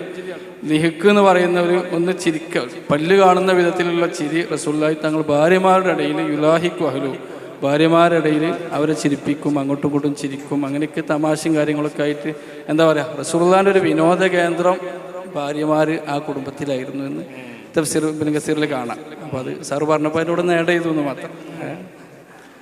അപ്പോൾ ഇതാണ് സംഗതി. നമ്മൾ മനുഷ്യരുടെ അടുത്ത് നോക്കിക്കഴിഞ്ഞാൽ നമ്മൾ നമ്മുടേതായ നഫ്സിൻ്റെതായ ഒരുപാട് കുറവുകളുള്ളവരാണ് ഓരോ മനുഷ്യരും. ദേഷ്യം, അസൂയ, അഹങ്കാരം, ഇങ്ങനെയൊക്കെ പറയുന്ന എല്ലാ പ്രശ്നങ്ങളുള്ളവരുമാണ് ഓരോ മനുഷ്യരും. ഒരു വിവാഹ ജീവിതത്തിൻ്റെ തകർച്ചയ്ക്ക് കാരണമാകുന്നത് ഈ നഫ്സിൻ്റെതായ പ്രശ്നങ്ങളാണ്. നമ്മളെ നഫ്സിനെ മാറ്റിവെച്ചിട്ട് നമ്മളിലൂടെ റസൂലുള്ളാഹി സ്വല്ലല്ലാഹു അലൈഹി വസല്ലമയെ കാണിക്കുമ്പോൾ, അവിടുത്തെ പ്രകൃതത്തെ നമ്മളിലൂടെ കാണിക്കുമ്പോഴാണ് ഈ മനുഷ്യർക്കിടയിൽ ഈ ഇൻറ്റിമസി ഉണ്ടാവുക. നമ്മുടെ നാട്ടിലൊരു ആൺ പെൺ ബന്ധത്തിൻ്റെ ഒരു സ്വഭാവം എടുത്ത് നോക്കുക. പൊതുവെ സ്ത്രീകൾ അവരുടെ വിഷമങ്ങളൊക്കെ പങ്കുവെക്കും, ആണുങ്ങളോട് പലപ്പോഴും പങ്കുവെക്കും. പക്ഷെ ആണുങ്ങൾ അവരുടെ വിഷമങ്ങളും പ്രയാസങ്ങളും പങ്കുവെക്കാറുണ്ടോ? നമ്മുടെ ഒരു പൊതുവായൊരു ജീവിതത്തിൻ്റെ രീതിയിൽ പലപ്പോഴും നമ്മളെ സങ്കടങ്ങൾ കുടുംബത്തോട്, മക്കളോട്, ഭാര്യമാരോട് പറയുന്നത് ഒരു നാണക്കേടായിട്ടല്ലേ പലപ്പോഴും നമ്മളെ കൂട്ടത്തിലുള്ള ഭൂരിപക്ഷം ആണുങ്ങളും കാണുന്നത്.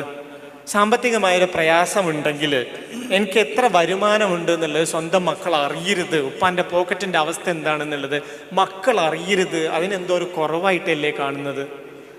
അങ്ങനെ നമ്മൾ മറ്റുള്ളവർക്ക് അറിയിക്കാതിരിക്കുമ്പോൾ നമ്മൾ നഷ്ടപ്പെടുത്തുന്നത്, നമ്മളെ മനസ്സിലാക്കാനുള്ള ഒരു അവസരമാണ് നമ്മുടെ കുടുംബത്തിന് നമ്മൾ നഷ്ടപ്പെടുത്തുന്നത്. മക്കൾക്ക് അറിയില്ല വാപ്പാൻ്റെ അവസ്ഥ എന്താണെന്ന്, വാപ്പാൻ്റെ പ്രയാസങ്ങൾ എന്താണെന്ന് മക്കൾക്ക് അറിയില്ല, ഭാര്യക്ക് അറിയില്ല. നിങ്ങളെ നന്നായി അറിയാത്ത ഒരാൾക്ക് എങ്ങനെയാണ് നിങ്ങളോട് നന്നായി പെരുമാറാൻ സാധിക്കുക? റസൂലുള്ളാഹി സ്വല്ലല്ലാഹു അലൈഹി വസല്ലമയുടെ ഒരു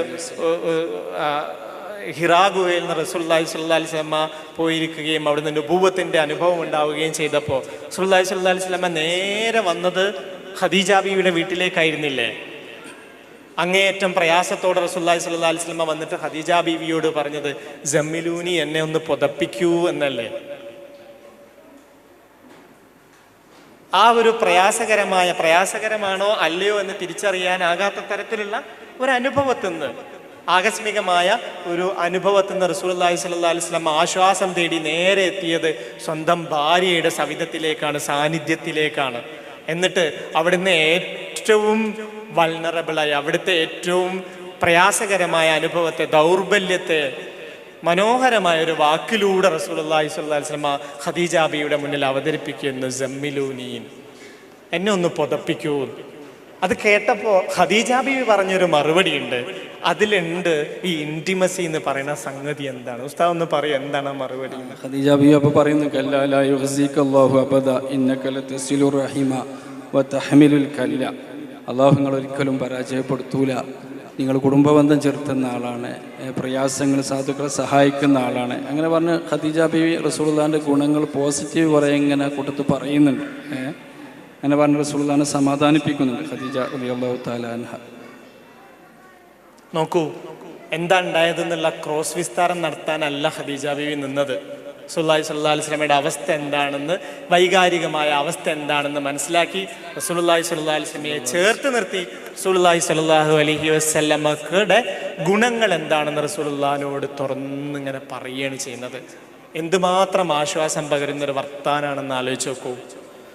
അപ്പോൾ ഭാര്യ ഭർത്താക്കന്മാർക്കിടയിൽ ഉണ്ടാവേണ്ടത് ഇങ്ങനെ പുതപ്പിക്കുന്ന ഒരു പുതപ്പ് രണ്ടുപേരുടെയും കയ്യിലുണ്ടാവണം. നമ്മളൊന്ന് ഭാവനയിൽ സങ്കല്പിച്ച് വെക്കുക, നമ്മളെ കയ്യിലൊരു പുതപ്പുണ്ട്, ആ പുതപ്പ് ഇങ്ങനെ മറ്റേ ആളുണ്ട് പുതച്ചു കഴിഞ്ഞാൽ അയാൾക്ക് വല്ലാത്തൊരു സമാധാനവും തൃപ്തിയും സന്തോഷവും കിട്ടും. ഇത് രണ്ടുപേരുടെയും കയ്യിൽ ഈ പുതപ്പുണ്ടാവണം. അങ്ങനെ ഒരു സാങ്കല്പികമായ പുതപ്പ് നമ്മളെ കയ്യിലുണ്ടെന്ന് കരുതുക. ആ പുതപ്പ് നമ്മളെ വാക്കുകൾ കൊണ്ട് പുതപ്പിക്കുന്ന പുതപ്പാണ്, നമ്മളെ ഹൃദയം കൊണ്ട് പുതപ്പിക്കുന്ന പുതപ്പാണ്. പ്രയാസത്തിലൂടെ പോകുന്ന നമ്മളെ പങ്കാളിയെ അവരെ ചേർത്ത് പിടുത്തുക. ആ പുതപ്പിച്ച് കഴിഞ്ഞാൽ നമ്മുടെ ഭാര്യക്ക്, നമ്മുടെ ഭർത്താവിന് സമാധാനം കിട്ടും.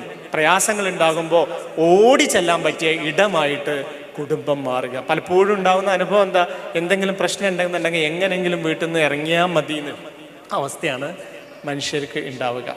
അപ്പോൾ ഇതാണ് ഏറ്റവും പ്രധാനം. നമ്മളെ ദൗർബല്യങ്ങൾ, നമ്മളെ കുറവുകൾ, നമ്മളെ പ്രയാസങ്ങൾ, നമ്മളെ പ്രശ്നങ്ങൾ പങ്കുവെക്കാൻ പറ്റുന്ന ഇടമായിട്ട് കുടുംബങ്ങൾ മാറണം. ഭാര്യയും ഭർത്താവും തമ്മിൽ പരസ്പരം ഇങ്ങനെ പങ്കുവെക്കണുണ്ടെന്നുണ്ടെങ്കിൽ നമ്മളെ കുട്ടികൾക്കും ഇത് നമ്മളോട് തുറന്ന് പറയാൻ സാധിക്കും. അല്ലെങ്കിൽ കുട്ടികൾ അവരുടെ പ്രയാസങ്ങളും പ്രശ്നങ്ങളൊക്കെ പറയാൻ വേറെ ആളെ തേടി നടക്കേണ്ട അവസ്ഥ ഉണ്ടാവും. ഇത് വളരെ പ്രധാനമാണ്. മറ്റൊരു പ്രധാനപ്പെട്ട സംഗതിയാണ് കേൾക്കാൻ ഒരാളുണ്ടാവുക എന്നുള്ളത്. ഈ ഭൂലോകത്ത് കോടിക്കണക്കിന് മനുഷ്യരുണ്ട്, എത്രയോ കോടിക്കണക്കിന് മനുഷ്യരുണ്ട്. ഇത്ര കോടിക്കണക്കിന് മനുഷ്യരിൽ നിന്ന് ഓരോ മനുഷ്യനും ഒരാളെങ്കിലും ഉണ്ടാവണം നമ്മളെ അത്രത്തോളം സ്നേഹത്തോടെ കാണുന്ന ഒരാൾ, അത്രമേൽ സ്നേഹത്തോടെ നമ്മളെ കേൾക്കുന്ന ഒരു മനുഷ്യൻ, മറ്റാർക്കും കഴിയാത്ത വിധം നമ്മളെ മനസ്സിലാക്കുന്ന ഒരാൾ. മനുഷ്യൻ അനുഭവിക്കുന്ന ഏറ്റവും വലിയ പ്രയാസങ്ങളിൽ ഒന്ന് കേൾക്കാൻ ഒരാളില്ല എന്നുള്ളതാണ്, എന്നെ മനസ്സിലാക്കുന്നില്ല എന്നുള്ളതാണ്. നമ്മളോടൊരാളൊരു വിഷമം പറഞ്ഞു വരുമ്പോഴേക്ക് നമ്മൾ ആളോട് പറയാം, സാറില്ല അതൊക്കെ നമുക്ക് പരിഹാരം ഉണ്ടാക്കാം. അങ്ങനെ എല്ലാ പ്രശ്നങ്ങൾക്കും നമുക്ക് പരിഹാരം ഉണ്ടാക്കാൻ പറ്റൂല. പക്ഷേ എല്ലാ പ്രശ്നങ്ങളെയും കേൾക്കാൻ നമുക്ക് സാധിക്കും. മനുഷ്യരനുഭവിക്കുന്ന ഏറ്റവും വലിയ പ്രയാസം എന്താണെന്നറിയോ? ജീവിതത്തിൽ പ്രതിസന്ധി, പ്രശ്നങ്ങൾ ഇതൊക്കെ ഉണ്ടാകും. അതിനേക്കാൾ വലിയ പ്രയാസം പ്രതിസന്ധിയും പ്രശ്നങ്ങളും ഉണ്ടാകുമ്പോൾ എന്നെ കാണാനും കേൾക്കാനും എന്നെ മനസ്സിലാക്കാനും എൻ്റെ കൂടെ ഒരാളുണ്ടായില്ല എന്നുള്ളതാണ് ഒരു മനുഷ്യൻ്റെ ജീവിതത്തിലെ ഏറ്റവും വലിയ പ്രയാസം. അതില്ലാതാകുമ്പോഴാണ് നമ്മൾ അനുഭവിക്കുന്ന പ്രശ്നത്തിൻ്റെ വേദന നമ്മളങ്ങനെ കാർന്ന് തിന്നുകൊണ്ടിരിക്കുക. ചില മനുഷ്യരുണ്ടാവും, അവരുടെ കുട്ടിക്കാലത്ത്, കഴിഞ്ഞ കാലത്ത് അവരുടെ ജീവിതത്തിൽ ചില പ്രശ്നങ്ങൾ ഉണ്ടായിട്ടുണ്ടാവും. ആ പ്രശ്നങ്ങളൊക്കെ ഇന്ന് സോൾവ് ആയിട്ടുണ്ടാവും. അതൊക്കെ സോൾവ് ആയാലും ഇവരിങ്ങനെ പണ്ടുണ്ടായ പ്രശ്നത്തിൻ്റെ ആഘാതത്തിൽ ഇന്നും നീറിക്കൊണ്ടേയിരിക്കും. പ്രശ്നമൊക്കെ സോൾവ് ആയിട്ടുണ്ടാവും, പക്ഷെ ഇന്നും ആ വേദന ഉള്ളിന്ന് പോയിട്ടുണ്ടാവില്ല. കാരണം എന്താ അറിയോ? ഈ വേദനകളിലൂടെ ഈ മനുഷ്യൻ കടന്നു പോണ സമയത്ത് അവരെ കേൾക്കാനും കാണാനും ഒരാളുണ്ടായില്ല എന്നുള്ളതാണ് ഇന്നും ആ പ്രശ്നം അവരുടെ ഉള്ളിൽ അനുഭവിക്കുന്നത്. അങ്ങനെ പരസ്പരം കേൾക്കാൻ സാധിക്കുക എന്നുള്ളത് വളരെ പ്രധാനമാണ്. ഒരു രസകരമായൊരു കഥയാണ് എനിക്ക് ഓർമ്മ വരുന്നത്. എനിക്കൊരു ഗുരുവും ശിഷ്യന്മാരും കൂടെ ഒരു വഴിയിലൂടെ ഇങ്ങനെ നടന്നു പോവുമായിരുന്നു. അപ്പോൾ ഒരു വീട്ടിൽ നിന്ന് വലിയ ബഹളം കേൾക്കുന്നുണ്ട്. ഒരാണിൻ്റെയും പെണ്ണിൻ്റെയും ശബ്ദമാണ്. രണ്ടുപേരും തമ്മിൽ കയർത്ത് സംസാരിക്കുന്നുണ്ട്. അപ്പോൾ ഈ വീട്ടിൻ്റെ ഉമ്മറത്തോട് ഇങ്ങനെ പോയപ്പോൾ ഗുരു ശിഷ്യന്മാരോട് ചോദിച്ചു, എന്തിനാണ് ഇവർ രണ്ടുപേരും തമ്മിൽ ഇത്ര ഉച്ചത്തിൽ സംസാരിക്കുന്നത്? അപ്പോൾ ഒരു ശിഷ്യൻ പറഞ്ഞു, അവർക്ക് പരസ്പരം സ്വയം നിയന്ത്രിക്കാൻ സാധിക്കാത്തത് കൊണ്ടായിരിക്കാം. വേറെ ശിഷ്യൻ പറഞ്ഞു, അവർ അത്ര ദേഷ്യത്തിലാണ് രണ്ടാളുള്ളത്, അതുകൊണ്ടായിരിക്കാം. മറ്റൊരു ശിഷ്യൻ പറഞ്ഞു, ആ ഭാര്യ എന്തോ മോശത്തരം ചെയ്തിട്ടുണ്ട്, അല്ലാതെ അയാൾ ഇങ്ങനെ ചൂടാവൂല. അപ്പോൾ ഇതെന്ത് പറഞ്ഞിട്ടും ഗുരു അല്ല എന്ന് എന്നെ പറഞ്ഞുകൊണ്ടിരിക്കുന്നത്. അപ്പം നാലാമതൊരു ശിഷ്യൻ പറഞ്ഞു, ഗുരു, അവരുടെ ഹൃദയങ്ങൾ തമ്മിൽ അത്രയും അകന്നു പോയിട്ടുണ്ട്, അതുകൊണ്ടാണ് അവർക്ക് ഇത്രയും ശബ്ദമെടുത്ത് സംസാരിക്കേണ്ടി വരുന്നത്. നമ്മൾ ശബ്ദം ഉയർത്തി സംസാരിക്കേണ്ടി വരുന്ന ഓരോ സന്ദർഭത്തിലും നമ്മൾ മനസ്സിലാക്കേണ്ടത്, ശരീരം കൊണ്ട് നമ്മൾ അടുത്താണെങ്കിലും ഹൃദയം കൊണ്ട് നമ്മൾ അത്രയും അകലത്തിലായിക്കൊണ്ടേയിരിക്കുകയാണ്. നിങ്ങൾ ആലോചിച്ച് നോക്കൂ, ഏറ്റവും സ്നേഹമുള്ള മനുഷ്യന്മാരെങ്ങനെയാണ് വർത്താനം പറയുക എന്നുള്ളത്? അവരത്രയും നിശബ്ദമായിട്ടായിരിക്കും സംസാരിക്കുക, അത്രയും ചെറിയ ശബ്ദത്തിലായിരിക്കും സംസാരിക്കുക. ഒരു ഭാര്യയും ഭർത്താവും തമ്മിലുള്ള ഏറ്റവും സ്നേഹസമ്പൂർണമായ നിമിഷത്തിൽ അവർ പരസ്പരം സ്വകാര്യം പറയുന്ന പോലെയായിരിക്കും സംസാരിച്ചുകൊണ്ടിരിക്കുക. ആ ശബ്ദം അവർക്ക് മതിയാകും. നിർത്താതെ പറയാവില്ല അവർ ചെയ്യുക, നിർത്തിയായിരിക്കും പറയുക. പറയുന്നതിനേക്കാൾ കൂടുതൽ മറ്റാളെ കേൾക്കാനായിരിക്കും അവർ സമയം ചെലവഴിക്കുക. പരസ്പരം പ്രണയിക്കുന്നവർ സംസാരിക്കുന്നത് ശ്രദ്ധിച്ചാൽ മതി. മനുഷ്യർക്കിടയിൽ സ്നേഹം ഉണ്ടാകുമ്പോൾ അവർക്കിടയിൽ അത്രയും ശാന്തത ഉണ്ടാവും. അവരത്രയും മറ്റേ കേട്ടുകൊണ്ടേയിരിക്കുകയും ചെയ്യും. കേൾക്കാൻ ഒരാളുണ്ടാവില്ല പ്രധാനമാണ്. ആണിനും പെണ്ണിനും അതൊരാവശ്യമാണ്. അതാണ് ഇൻറ്റിമസി എന്ന് പറയുന്ന ഏറ്റവും പ്രധാനപ്പെട്ട ഒരു കാര്യം. കേൾക്കണമെന്നുണ്ടെങ്കിൽ നമ്മൾ ഒഴിഞ്ഞിരിക്കാൻ സമയം വേണം. എന്തിനെപ്പറ്റിയുമല്ലാതെ വർത്താനം പറഞ്ഞിരിക്കാൻ നമുക്ക് പറ്റണം. നമ്മളെ ഉള്ളിലുള്ള പ്രയാസങ്ങളെ തുറന്ന് സംസാരിക്കാൻ നമുക്ക് സാധിക്കണം. നമുക്ക് ഓരോരുത്തർക്കും വേണ്ടത് നമ്മളെ വിധിക്കാത്ത, നമ്മളെ കുറ്റപ്പെടുത്താത്ത, നമ്മളെ ഉപദേശിച്ച് നന്നാക്കാൻ ശ്രമിക്കാത്ത, മുൻവിധികളില്ലാതെ നമ്മളെ കേൾക്കുന്ന ഒരു മനുഷ്യനെയാണ്. അങ്ങനൊരു മനുഷ്യനാവാൻ നമുക്ക് സാധിക്കുമോ എങ്കിൽ ഈ കാലഘട്ടത്തിന് ആവശ്യം നമ്മളെപ്പോലൊരു മനുഷ്യനാണ്. കാരണം നമ്മൾ മറ്റൊരാളുടെ പ്രയാസങ്ങൾ കേൾക്കുമ്പോൾ, അയാൾക്കത് പറയാൻ സാധിക്കുമ്പോൾ, അയാൾ മെല്ലെ മെല്ലെ ആ പ്രയാസമുണ്ടാക്കുന്ന അനുഭവത്തിൽ നിന്ന്, മാനസികമായ വിഷമത്തിൽ നിന്ന് പുറത്ത് കടക്കാൻ അയാൾക്ക് സാധിക്കും. നിങ്ങൾ കുറേ നേരം ഒരാളെ കേട്ടിരുന്നു നോക്കൂ, ഒരു പരിഹാരവും കൊടുക്കാതെ, ഒരു ഉപദേശവും കൊടുക്കാതെ, ഒട്ടും തന്നെ മുൻവിധിയില്ലാതൊരു മനുഷ്യനെ കേട്ടിരുന്നു നോക്കൂ, അയാളുടെ കൂടെ ഇരുന്ന് നോക്കൂ. കുറച്ച് കഴിഞ്ഞാൽ നിങ്ങൾക്ക് അയാളുടെ മുഖത്തൊരു ഭാവം കാണാൻ പറ്റും. കുറേ പറഞ്ഞാൽ മനുഷ്യരിന്ന് കേൾക്കാൻ പറ്റുന്ന ഒരു പ്രവണതയാണ് ഒരു ദീർഘശ്വാസം. ദീർഘശ്വാസം എപ്പോഴാണ് ഉണ്ടാവുക?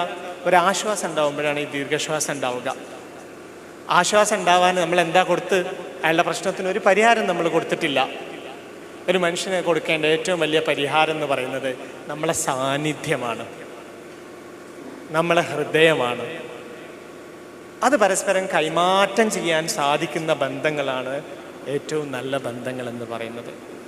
മൂന്നാമത്തെ കാര്യം, ബന്ധങ്ങളിൽ ഊഷ്മളത ഉണ്ടാവണമെന്നുണ്ടെങ്കിൽ നമ്മളുടെ ഈഗോയെ, ഞാനൊരു കേമനാണെന്നുള്ള നമ്മളെ ബോധ്യത്തെ, ഞാനൊരു മുതിർന്ന ഒരാളാണെന്നുള്ള നമ്മളെ തോന്നലിനെ, ഞാനൊരു നേതാവാണ്, ഞാനൊരു ബിസിനസ്സുകാരനാണ്, ഞാനൊരു പണ്ഡിതനാണ് എന്നൊക്കെയുള്ള നമ്മളെ ബോധ്യത്തെ, ഞാനൊരു പിതാവാണ്, ഭർത്താവാണ് എന്നൊക്കെയുള്ള നമ്മുടെ തോന്നലുകളെ ഉപേക്ഷിച്ച് നമ്മൾ നമ്മുടെ ഉള്ളിലുള്ള മനുഷ്യത്വത്തെ, നമ്മുടെ ഉള്ളിലുള്ള മനുഷ്യത്വത്തിൻ്റെ ചില നനവുകളെ നമുക്ക് പങ്കാളികൾക്കിടയിലെങ്കിലും പുറത്തെടുക്കാൻ നമുക്ക് സാധിക്കണം. അത് ഏറ്റവും നന്നായി പുറത്തെടുക്കുന്നത് നമ്മളെ കുട്ടികളാണ്. അവരാണ് ഏറ്റവും നന്നായി സ്നേഹം പ്രകടിപ്പിക്കുക. അവർക്ക് യാതൊരു പ്രയാസം ഉണ്ടാവില്ല. എനിക്കൊരു 5 വയസ്സായ മോളുണ്ട്. അവൾ ഇങ്ങനെ ഓടി കളിക്കണതിനിടയിൽ ചിലപ്പോൾ നേരെ ഇങ്ങ് കയറി വരും. എന്നിട്ട് ഞാൻ ഈ ഫോണിൽ നോക്കിയിരിക്കുകയാണെന്നുണ്ടെങ്കിൽ നേരെ വന്നിട്ട് എൻ്റെ കവിളത്തൊരു ഉമ്മ തന്നിട്ട് അവൾ വീണ്ടും ഓടിപ്പോവും. സ്നേഹം പ്രകടിപ്പിക്കണമെന്ന് തോന്നി ആ കുഞ്ഞിന്, വന്നു, സ്നേഹം പ്രകടിപ്പിച്ചു, തിരിച്ചു പോയി. നമുക്ക് സാധിക്കുമോ? അങ്ങനെ സാധിക്കുന്നത് കുട്ടികളിലുള്ള നന്മയാണ്. ആ നന്മയെ സ്വീകരിക്കാൻ നമുക്ക് സാധിക്കുക എന്നുള്ളതാണ് പ്രധാനം. റസൂലുള്ളാഹി സ്വല്ലല്ലാഹു അലൈഹി വസല്ലമയിൽ ആ നന്മ ഉണ്ടായിരുന്നു. നമ്മൾ പല ഹദീസുകളിലും കേട്ടിട്ടുണ്ട്, ഭാര്യമാരോടൊപ്പം റസൂലുള്ളാഹി സ്വല്ലല്ലാഹു അലൈഹി വസല്ലമ കളിച്ചിരുന്നത്, തമാശ പറഞ്ഞിരുന്നത്, അവരെ രസിപ്പിച്ചിരുന്നത്, അവരെ ആനന്ദിപ്പിച്ചിരുന്നത്, അവരോടുകൂടി കളികളിൽ ഏർപ്പെടുകയും ബോധപൂർവം അവർക്ക് വേണ്ടി തോറ്റുകൊടുക്കുകയും ചെയ്തിരുന്ന ഒരു റസൂലിൻ്റെ ഉമ്മത്താണ് നമ്മൾ. പിന്നെ എന്തിനാണ് നമ്മളിങ്ങനെ മസിൽ പിടിച്ച് ജീവിക്കുന്നത്? നമ്മൾ എന്തിനാണ് ചിരിക്കാതിരിക്കുന്നത്? നമ്മൾ എന്തിനാണ് കളിക്കാതിരിക്കുന്നത്? നമ്മൾ എന്തിനാണ് ഈ ആനന്ദങ്ങളിൽ ഏർപ്പെടാതിരിക്കുന്നത്? ഇതൊക്കെ മനുഷ്യൻ്റെ മനസ്സിന് ആവേശവും ഉണർവും ഉണ്ടാക്കുന്ന കാര്യങ്ങളാണ്. മനുഷ്യൻ്റെ ജീവിതത്തെ മടുപ്പും വിരസതയും ഇല്ലാതാക്കുന്ന അനുഭവങ്ങളാണ്. നമ്മളെ പ്രയാസങ്ങളെ മറക്കാൻ നമ്മളെ സഹായിക്കുന്ന കാര്യങ്ങളാണ്. ഈ മടുപ്പും വിരസതയും നമുക്ക് ഇല്ലാതാകുമ്പോഴേ നമുക്ക് ഉണർവോട് കൂടിയിട്ട് പടച്ചവൻ്റെ മുന്നിൽ നിൽക്കാൻ സാധിക്കുകയുള്ളൂ. അപ്പോഴേ നമുക്ക് സമാധാനത്തോടും സംതൃപ്തിയോടും കൂടി പടച്ചവൻ്റെ മുന്നിൽ നിൽക്കാൻ സാധിക്കും. ലുക്മാനുൽ ഹക്കീം, ലുക്മാൻ റളിയല്ലാഹു തആല അൻഹുവിൽ നിന്ന് ഒരു കോട്ടിംഗ് ഉണ്ട്. യംബഗീലിൽ ആഖിലി അൻ യകൂന ഫീ അഹ്ലിഹി കസ്സുബി. ഒരു ബുദ്ധിയുള്ള ഭർത്താവ്, ഒരു ബുദ്ധിയുള്ള മനുഷ്യനാണെങ്കിൽ അയാളുടെ കുടുംബത്തിൽ കസ്സുബി, ഒരു കുഞ്ഞനെ പോലെ, കുട്ടീനെ പോലെ ആവണം. കുട്ടികളൊരു മനസ്ഥിതി ആവണം. ഒരു ആക്കിൽ ബുദ്ധിയുള്ളൊരു മനുഷ്യനാണെങ്കിൽ അയാളെ ജീവിതം വിജയിക്കാൻ അയാൾ കുടുംബത്തിൽ യകൂന ഫീ അഹ്ലിഹി കസ്സുബി, കുട്ടിയെ പോലെ ആവണം എന്നതിലേക്കാണ് ഇപ്പോൾ സാറ് ആ വിഷയം പറഞ്ഞപ്പോൾ എനിക്കത് ഓർമ്മ വന്നത്. അൽഹംദുലില്ലാഹ്, സന്തോഷം. ഇതിൽ 2 കാര്യങ്ങളാണ് എനിക്ക് തോന്നിയത്. ഒന്ന്, നമ്മൾ കുട്ടികളെ പോലെ ആവുക എന്നുള്ളത് പ്രധാനമാണ്. പക്ഷെ നമ്മൾ ബാലിശമാകാതിരിക്കുക എന്നുള്ളത് വളരെ പ്രധാനമാണ്. എന്താണ് ഇംഗ്ലീഷ്, മലയാളത്തിൽ ഇതിന് രണ്ടിനും നല്ലൊരു വാക്കില്ല. ഇംഗ്ലീഷിൽ പറഞ്ഞാൽ ചൈൽഡ് ലൈക്ക്, കുട്ടികളെ പോലെ ആവുക. ചൈൽഡിഷ് ആവാതിരിക്കുക. ചൈൽഡിഷ് എന്ന് പറഞ്ഞാൽ എന്താണ്? ബാലിശമായ നടപടി എന്ന് പറഞ്ഞാൽ എന്താ? പക്വതയില്ലാതെ പെരുമാറുക, ദേഷ്യം വന്നാൽ യാതൊരു നിയന്ത്രണവും ഇല്ലാതെ അത് പ്രകടിപ്പിക്കുക, എൻ്റെത് എന്നുള്ള തോന്നലുകൾ എപ്പോഴും ഉണ്ടാവുക, എൻ്റെ കാര്യം നടക്കണം എന്നുള്ള ചിന്ത ഉണ്ടാവുക, എൻ്റെ കാര്യം നടക്കാൻ വേണ്ടിയിട്ട് ഇവിടെ എന്ത് കോംപ്രമൈസിനും മറ്റുള്ളവർ തയ്യാറാവേണ്ടി വരും എന്ന എന്ന എന്ന നിർബന്ധ ബുദ്ധി ഉണ്ടാവുക, എനിക്കാണ് ഇവിടെ ഏറ്റവും പ്രാധാന്യം കിട്ടേണ്ടത് എന്നുള്ള വാശി ഉണ്ടാവുക. ഇതൊക്കെ കുട്ടികളുടെ ബാലിശമായ നടപടികളാണ്. അത് നമ്മുടെ ജീവിതത്തിൽ ഉണ്ടാവാൻ പാടില്ല. പകരം കുട്ടികളിലുള്ള കുറേ നന്മകളുണ്ട്.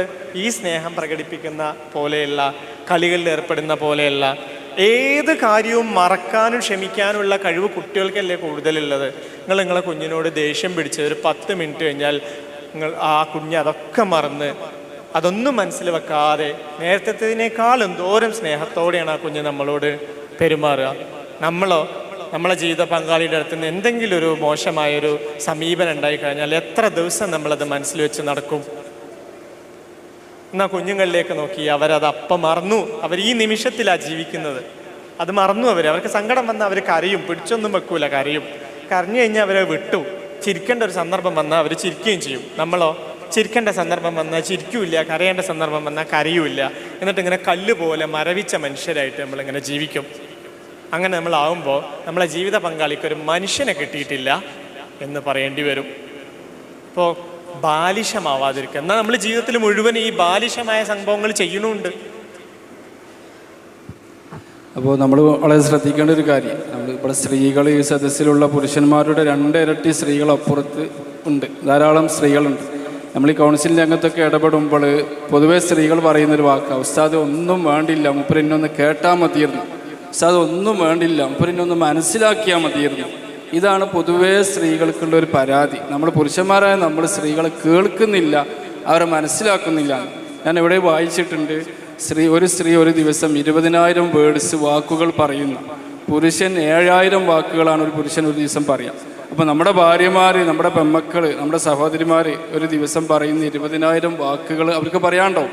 ആ 20,000 വാക്കുകൾ കേൾക്കാൻ നമ്മൾ നിൽക്കുന്നില്ലെങ്കിൽ, നമ്മുടെ ഭാര്യയുടെ 20,000 വേർഡ്സ് കേൾക്കാൻ നമ്മൾ നിൽക്കുന്നില്ലെങ്കിൽ, അത് മീൻ കച്ചവടം ചെയ്യുന്ന ആൾ മീൻ കഴിഞ്ഞിട്ട് വരുമ്പോൾ അയാളോട് പറയും.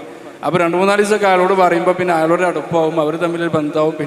പിന്നെ നമ്മൾ കേൾക്കുന്നത് നമ്മളെ ഭാര്യ മറ്റൊരാളെ കൂടെ പോയി എന്നൊക്കെ. അപ്പോൾ പലപ്പോഴും ഇങ്ങനത്തെ വിഷയങ്ങളൊക്കെ ഉണ്ടാവുന്നത് നമ്മളെ ഭാര്യമാരെ കേൾക്കാൻ നമ്മൾ നിൽക്കാത്തത് കൊണ്ടാണ്. നേരത്തെ സാറ് പറഞ്ഞ ഒരു പോയിന്റിലേക്ക് നേടെ ചെയ്തു മാത്രം. ഓക്കെ, അതിൽ എന്തുകൊണ്ടാണെന്നറിയോ, ഈ ഭാര്യമാരെപ്പോഴും പറയുന്ന, ലോകത്തെവിടെ പോയി കഴിഞ്ഞാലും സ്ത്രീകൾ പറയുന്ന, ഇന്നൊന്ന് മനസ്സിലാക്കിയാൽ മതിയായിരുന്നു, ഇന്നൊന്ന് കേട്ടാൽ മതിയായിരുന്നു എന്ന് പറയും.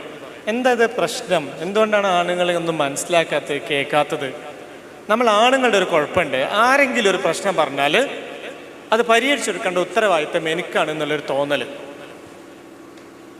അതാണ് ഒരു ആണുങ്ങളുടെ ഒരു എനർജി. അങ്ങനെയാണ്, ഒരു പ്രശ്നം ഒരാൾ വന്നു കഴിഞ്ഞാൽ അതിനെ പരിഹരിച്ചു കൊടുക്കണം എന്നുള്ള ഒരു തോന്നൽ നമ്മുടെ ഉള്ളിലുണ്ടാവും. അപ്പം നമ്മളെ ഭാര്യ ഒരു പ്രയാസം, ഒരു പ്രശ്നം നമ്മൾ പറയുമ്പോഴേക്ക് ഇത് പരിഹരിക്കേണ്ട ഒരു ഉത്തരവാദിത്തം എനിക്കുണ്ട് എന്നുള്ള തോന്നലിൽ നമ്മൾ പറയും, ഈ ആ പരാതിപ്പെട്ടി തുറന്നില്ലേ, നിനക്കിതല്ലാതെ വേറൊന്നും പറയാനില്ലേ? അങ്ങനെ എല്ലാ പ്രശ്നങ്ങളും പരിഹരിച്ചു കൊടുക്കാൻ നമ്മളെ കൊണ്ട് പറ്റുമോ? നിങ്ങളുടെ ഭാര്യ വീട്ടിലുള്ള പ്രയാസങ്ങൾ, ജോലിയുടെ പ്രശ്നങ്ങൾ, ഇതൊക്കെ നമ്മളോട് വന്ന് പറയുകയാണ്. അപ്പം എന്താ ഇപ്പം ഇതിന് പരിഹാരം വീട്ടിലൊരു ജോലിക്ക് ഒരാളെ വെച്ചു കൊടുത്താൽ അതിനൊക്കെ പരിഹാരമാവും. അങ്ങനെ ജോലിക്ക് ഒരാളെ വെച്ചു കൊടുത്തിട്ട് മാസം അയാൾക്ക് ഒരു 10,000 രൂപ ശമ്പളം കൊടുക്കാൻ നമ്മളെടുത്തുണ്ടോ? ഇല്ല. അപ്പം പിന്നെ ഈ ഭാര്യ പറയുന്ന ഈ പ്രയാസത്തെ നമുക്ക് കേൾക്കാൻ പറ്റുമോ? ഇല്ല. അപ്പോൾ കേൾക്കൂല. അപ്പോൾ ഭാര്യ പറയും, ഇന്നൊന്ന് മനസ്സിലാക്കിയാൽ മതിയായിരുന്നു, ഇന്നൊന്ന് കേട്ടാൽ മതിയായിരുന്നു. പ്രയാസങ്ങൾ പറയുന്ന ജീവിത പങ്കാളിക്ക് എപ്പോഴും ആവശ്യം നമ്മളെ പരിഹാരമല്ല. ഉദാഹരണം പറയാം, ഒരു ഭർത്താവ് അയാളുടെ സാമ്പത്തികമായ പ്രയാസം, അയാളുടെ ജോലിയിലുള്ള വിഷമം, അയാളുടെ ബിസിനസ്സിലുള്ള പ്രയാസം അയാളുടെ ഭാര്യയോട് പറയുമ്പോൾ ആ ഭാര്യ ഈ പ്രശ്നം ഒന്ന് പരിഹരിച്ചു കൊടുക്കണം എന്നാണോ അയാൾ പ്രതീക്ഷിക്കുന്നത്?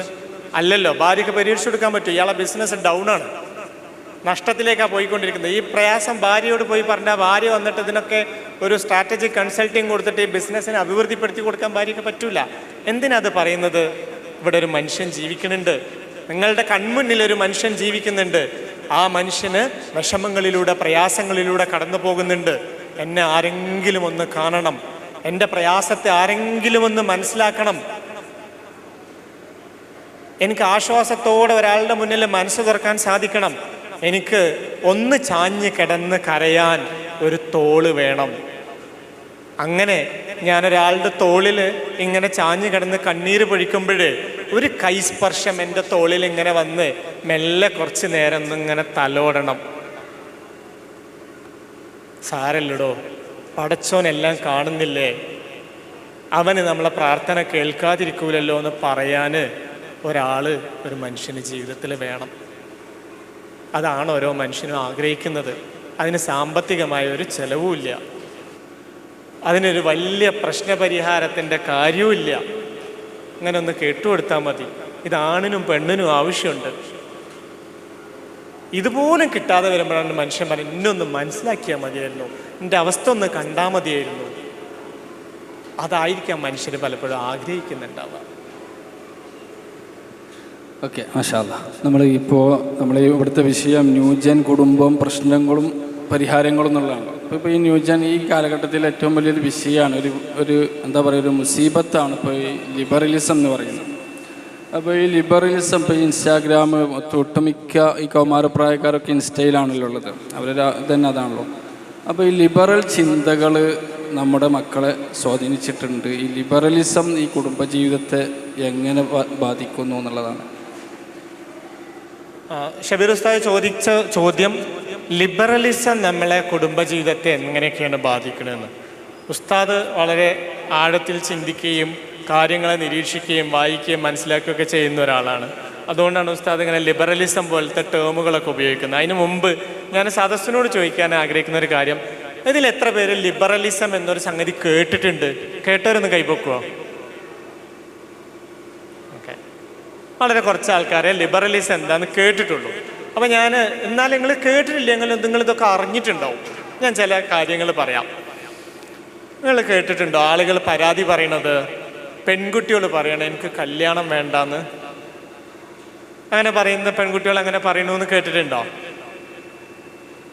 ചില കുട്ടികൾ ചോദിക്കുകയാണ്, എന്താ ഇപ്പോൾ ഓൻ്റെ കൂടെ അങ്ങോട്ട് പോയാൽ അതിനെന്താ ഇപ്പോൾ പ്രശ്നം? ചിലർ ചോദിക്കുകയാണ്, എന്താണ് ആണ് പെണ്ണിനെ തന്നെ കല്യാണം കഴിക്കണമെന്ന് എന്താ നിർബന്ധം? ആണിനെ കല്യാണം കഴിച്ചാൽ എന്തോ കുഴപ്പം? പെണ്ണിനെ കല്യാണം കഴിച്ചാൽ എന്തോ കുഴപ്പം? ഇങ്ങനെയുള്ള ചില വർത്തമാനങ്ങൾ നമ്മുടെ സമൂഹത്തിൽ നടക്കുന്നത് നിങ്ങൾ കേട്ടിട്ടുണ്ടോ? ഉണ്ടോ ഇല്ലയോ? കേട്ടവരൊന്ന് കൈപോക്കുവോ? ഓക്കെ, ഇങ്ങനെയുള്ള കാര്യങ്ങളാണ് ഉസ്താദ് ലിബറലിസം എന്ന് പറയുന്നത്. അപ്പോൾ ഇത് നമ്മളെ കുടുംബത്തെ, പ്രത്യേകിച്ചും യുവതലമുറ, എൻ്റെ മുന്നിലിരിക്കുന്ന കുറച്ചും കൂടി ഒരു 40 വയസ്സിന് മുകളിലുള്ള ആൾക്കാരായതുകൊണ്ട് അവർ ചിലപ്പം ഇതൊന്നും നടക്കുന്നത് അറിയുന്നുണ്ടാവില്ല. ഞാൻ പലപ്പോഴും പറയാറുണ്ട്, ഇവിടെ ഒരു അണ്ടർവേൾഡ് വളർന്നു വരുന്നുണ്ട്. ശരിക്കും അണ്ടർവേൾഡ് നമ്മളാണോ അതോ ആ തലമുറയാണോ എന്ന് നമുക്കറിയില്ല. ഒരു 40 വയസ്സിന് മുകളിലുള്ള ആൾക്കാരും അതിന് തൊട്ട് താഴെയുള്ള 20-കളിലൊക്കെയുള്ള 19-20-ലൊക്കെയുള്ള കുട്ടികളും തമ്മിൽ വലിയൊരു അന്തരമുണ്ട്.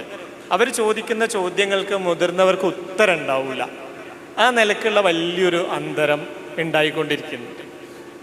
അപ്പോൾ എന്തുകൊണ്ട് കുട്ടികൾ ഇങ്ങനെയൊക്കെയുള്ള ചോദ്യങ്ങൾ ചോദിക്കുന്നു? ഞാൻ ആദ്യം ചോദിച്ച ചോദ്യം തന്നെ എടുക്കാം.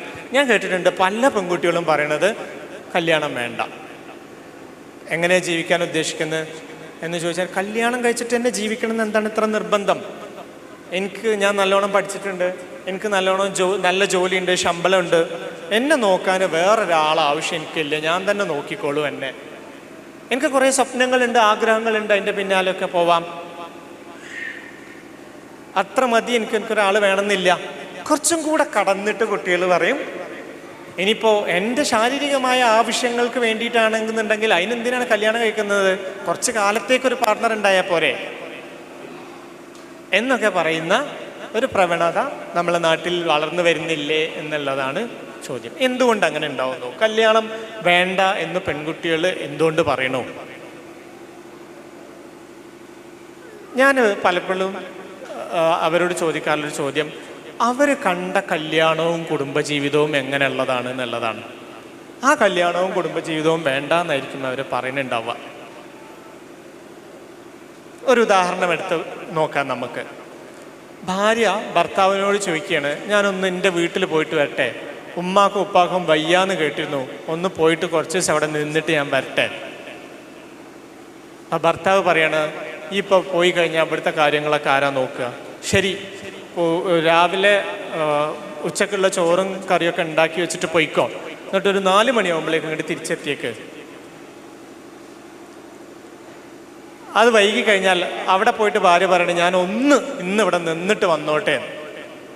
ആ ചോദ്യം ചോദിച്ചതേ ഓർമ്മയുള്ളൂ. ഇയാൾ ഫോൺ കട്ട് ചെയ്തു, ഇനി എനിക്ക് തോന്നിയ പോലെ ചെയ്തു, എന്താന്ന് വെച്ചാൽ ചെയ്തോ എന്ന് പറഞ്ഞിട്ട്. ഇയാളോ, ഭർത്താവോ, അയാൾ പോയതാണ്, രാവിലെ അങ്ങോട്ട് പോയതാണ്. എങ്ങട്ടാ പോയെന്ന് ഇയാൾ ഭാര്യയോട് പറഞ്ഞിട്ടേ ഇല്ല. നിങ്ങൾ ഉച്ചക്ക് ചോറിനുണ്ടാവുമോ എന്ന് ചോദിക്കാൻ വേണ്ടിയിട്ട് ഈ സാധു കുറേ നേരമായി ഫോൺ എടുക്കുന്നില്ല. ഇവിടെ ചോറിന് ഒന്നുമില്ല, നിങ്ങൾ വരുമ്പോൾ കുറച്ച് മീൻ കൊണ്ടുവരുമോ എന്ന് ചോദിക്കാനായിരിക്കും വിളിക്കണം. ഇയാൾ ഫോൺ കട്ട് ചെയ്തുകൊണ്ടിരിക്കുകയാണ്. പിന്നെ എപ്പോഴോ ഫോൺ എടുത്ത്, ഞാൻ അങ്ങോട്ട് വരൂല, ഈ എന്തിനാ അങ്ങോട്ട് വിളിക്കണമെന്നാ ചോദ്യം.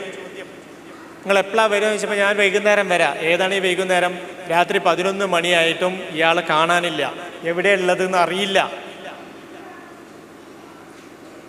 പിന്നെയാണ് ഈ ഭാര്യ ഇയാളുടെ വാട്സപ്പിൻ്റെ സ്റ്റേറ്റസ് നോക്കുമ്പോൾ ഇയാൾ കൂട്ടുകാരെ കൂടെ ഊട്ടിയിലെത്തിയിരിക്കുന്നു എന്നുള്ളത് അറിയുന്നത്. അപ്പം ഭാര്യക്ക് സ്വന്തം വീട്ടിലേക്ക് പോകാൻ പോലും സമ്മതിക്കാതിരിക്കുകയും ഇയാൾ ഭാര്യയോട് യാതൊരു ഉത്തരവാദിത്വവും കാണിക്കാതെ ഇയാൾക്ക് തോന്നിയ പോലെ ഒക്കെ ജീവിക്കുകയും ചെയ്യുന്നു.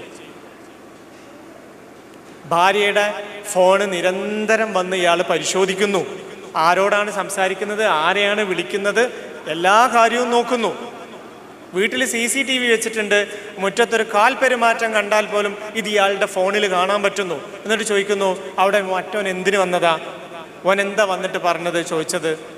ശരി, ഈ ഒരു തുറന്ന സമീപനം അങ്ങോട്ടും ഇങ്ങോട്ടും വേണ്ടേ? ഇയാളുടെ ഫോണിൽ ലോക്കുണ്ട്, ആ ലോക്ക് ഒരാൾക്കും അറിയില്ല. ഇനി ഫോണിൻ്റെ ലോക്ക് തുറന്നാൽ വാട്സപ്പിന് വേറെ ലോക്കുണ്ട്, ഇൻസ്റ്റഗ്രാമിന് വേറെ ലോക്കുണ്ട്, ഫേസ്ബുക്കിന് വേറെ ലോക്കുണ്ട്. അത് ഭാര്യ ചോദിക്കാൻ പാടില്ല, നോക്കാൻ പാടില്ല. പോരാത്തതിന് ഇയാളുടെ ഫോണിൻ്റെ സ്ക്രീൻ കാർഡിൻ്റെ പ്രൈവസി ലോക്കും കൂടെ ഉണ്ട്. അഥവാ അങ്ങനെ ഫ്രണ്ടിൽ നിന്ന് നോക്കിയാൽ മാത്രമേ കാണുള്ളൂ, അങ്ങനെ ചെരിഞ്ഞ് നിന്ന് നോക്കിയാൽ പോലും കാണൂല.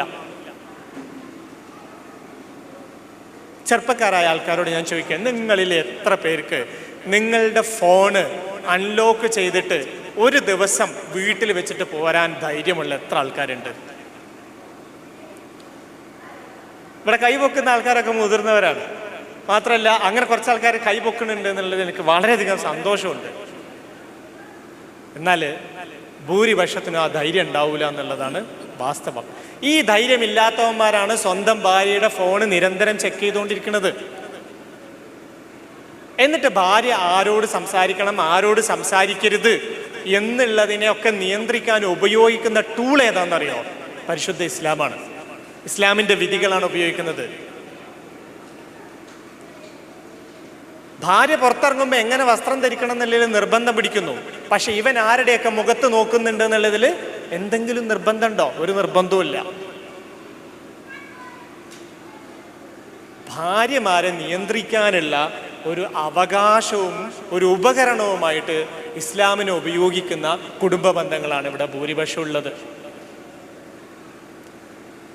എൻ്റെ ചെറുപ്പം തൊട്ട് മതപ്രഭാഷണങ്ങളിൽ ഞാൻ കേട്ടുവരുന്നൊരു വിഷയമാണ് സ്ത്രീ ഇസ്ലാമിൽ. ഉസ്താദ്മാരെ, പ്രിയപ്പെട്ട ഉസ്താദ്മാരെ, ആ വിഷയങ്ങൾ നിർത്തിക്കോളി. ഇനി നിങ്ങൾ പറയേണ്ട വിഷയം എന്താ പറയുക? പുരുഷൻ ഇസ്ലാമിൽ എന്നുള്ളതാണ് പറയേണ്ടത്. അപ്പോൾ ഇങ്ങനെയുള്ള ഒരു ജീവിതത്തെ ഇനി നിങ്ങൾ വേറൊരു ഉദാഹരണം എടുത്ത് നോക്കി. ഭർത്താവിൻ്റെ ഉമ്മയും വാപ്പയും, പ്രായമുള്ള ഉമ്മയും വാപ്പയും, അവരെ നോക്കേണ്ട ഉത്തരവാദിത്തം, അവരെ പരിചരിക്കേണ്ട ഉത്തരവാദിത്തം ആർക്കാണ്? മക്കൾക്കല്ലേ? ഇസ്ലാമിൻ്റെ ശറഅ അനുസരിച്ച് പണ്ഡിതന്മാരാണ് എൻ്റെ മുന്നിൽ നിൽക്കുന്നത്. ആൺമക്കൾക്കല്ലേ ആ ബാധ്യത ഉള്ളത് അല്ലേ? ഈ പെൺമക്കൾക്ക് എന്തിനാണ് സ്വത്തിൻ്റെ പകുതി? അത് ആണിൻ്റെ അവകാശമൊന്നുമല്ല, ആണിൻ്റെ ഉത്തരവാദിത്തമായിട്ടാണ് ഇസ്ലാം അതിനെ പഠിപ്പിക്കുന്നത്. ഈ മുഴുവൻ പെണ്ണിൻ്റെ ഓഹരിയും കൂടെ വാങ്ങിയിട്ടുള്ളത് ഈ ഉമ്മാനെയും ബാപ്പാനെയും. ഈ പെങ്ങന്മാർ നിരാലംബരായിട്ട് വീട്ടിലേക്ക് തിരിച്ചു വരികയാണെങ്കിൽ അവരെയും കൂടെ സംരക്ഷിക്കേണ്ട ഉത്തരവാദിത്വവും ബാധ്യതയുള്ളതുകൊണ്ടല്ലേ. എന്നിട്ട് ആരാണ് നമ്മളെ കുടുംബങ്ങളിൽ വയ്യാത്ത ഉമ്മാനെയും ഉപ്പാനെയും നോക്കുന്നത്? അത് ഓളെ ഏൽപ്പിച്ചിട്ടുണ്ട്, നിൻ്റെ ഓളെ ഏൽപ്പിച്ചിട്ടുണ്ട്. ഓൾക്ക് അതിൽ എന്തെങ്കിലും ഉത്തരവാദിത്തം ഇസ്ലാം ഏൽപ്പിക്കുന്നുണ്ടോ? അവൾ ചെയ്താൽ അതിന് പ്രതിഫലം പഠിച്ചവൻ്റെ അടുത്തുണ്ട് എന്നുള്ളതാണ്. അവൾ ഔദാര്യമാണത്. എന്നാൽ നമ്മൾ അവളിൽ നിന്ന് നമ്മൾ അവകാശമായിട്ടാണ് അതിനെ ആവശ്യപ്പെടുന്നത്. ഉമ്മാക്കും ഉപ്പാക്കും എന്തെങ്കിലും ഒരു കുറവ് വന്നാൽ പരുഷമായി നോക്കാറില്ലേ ഭാര്യയുടെ മുഖത്തേക്ക്? ഇങ്ങനെ ഭർത്താവിൻ്റെ ഉമ്മാനെയും ഉപ്പാനെയും നോക്കുന്ന ഭാര്യയാണ് പറയുന്നത്, ഞാൻ എൻ്റെ വീട്ടിലൊന്ന് പോയിട്ട് വരട്ടെ, എൻ്റെ ഉമ്മാനെയും ഉപ്പാനെയും കണ്ടിട്ടൊന്ന് വരട്ടെ. ഈ പോയ ഇവിടെ ആരാ, ഇവിടെ നീ ഉണ്ടടോ എന്ന് തിരിച്ചു പറയാൻ നമ്മുടെ ഭാര്യമാർക്ക് ശബ്ദം ഉയരാത്തതിൽ നമ്മൾ പഠിച്ചവനെ സ്തുതിച്ചോളി. ഇങ്ങനെയുള്ളൊരു ജീവിതം കാണിച്ചു കൊടുത്തിട്ട് ഇതിനെ ഇസ്ലാമിക ജീവിതം എന്നാണ് നമ്മൾ വിളിച്ചിട്ടുള്ളത്.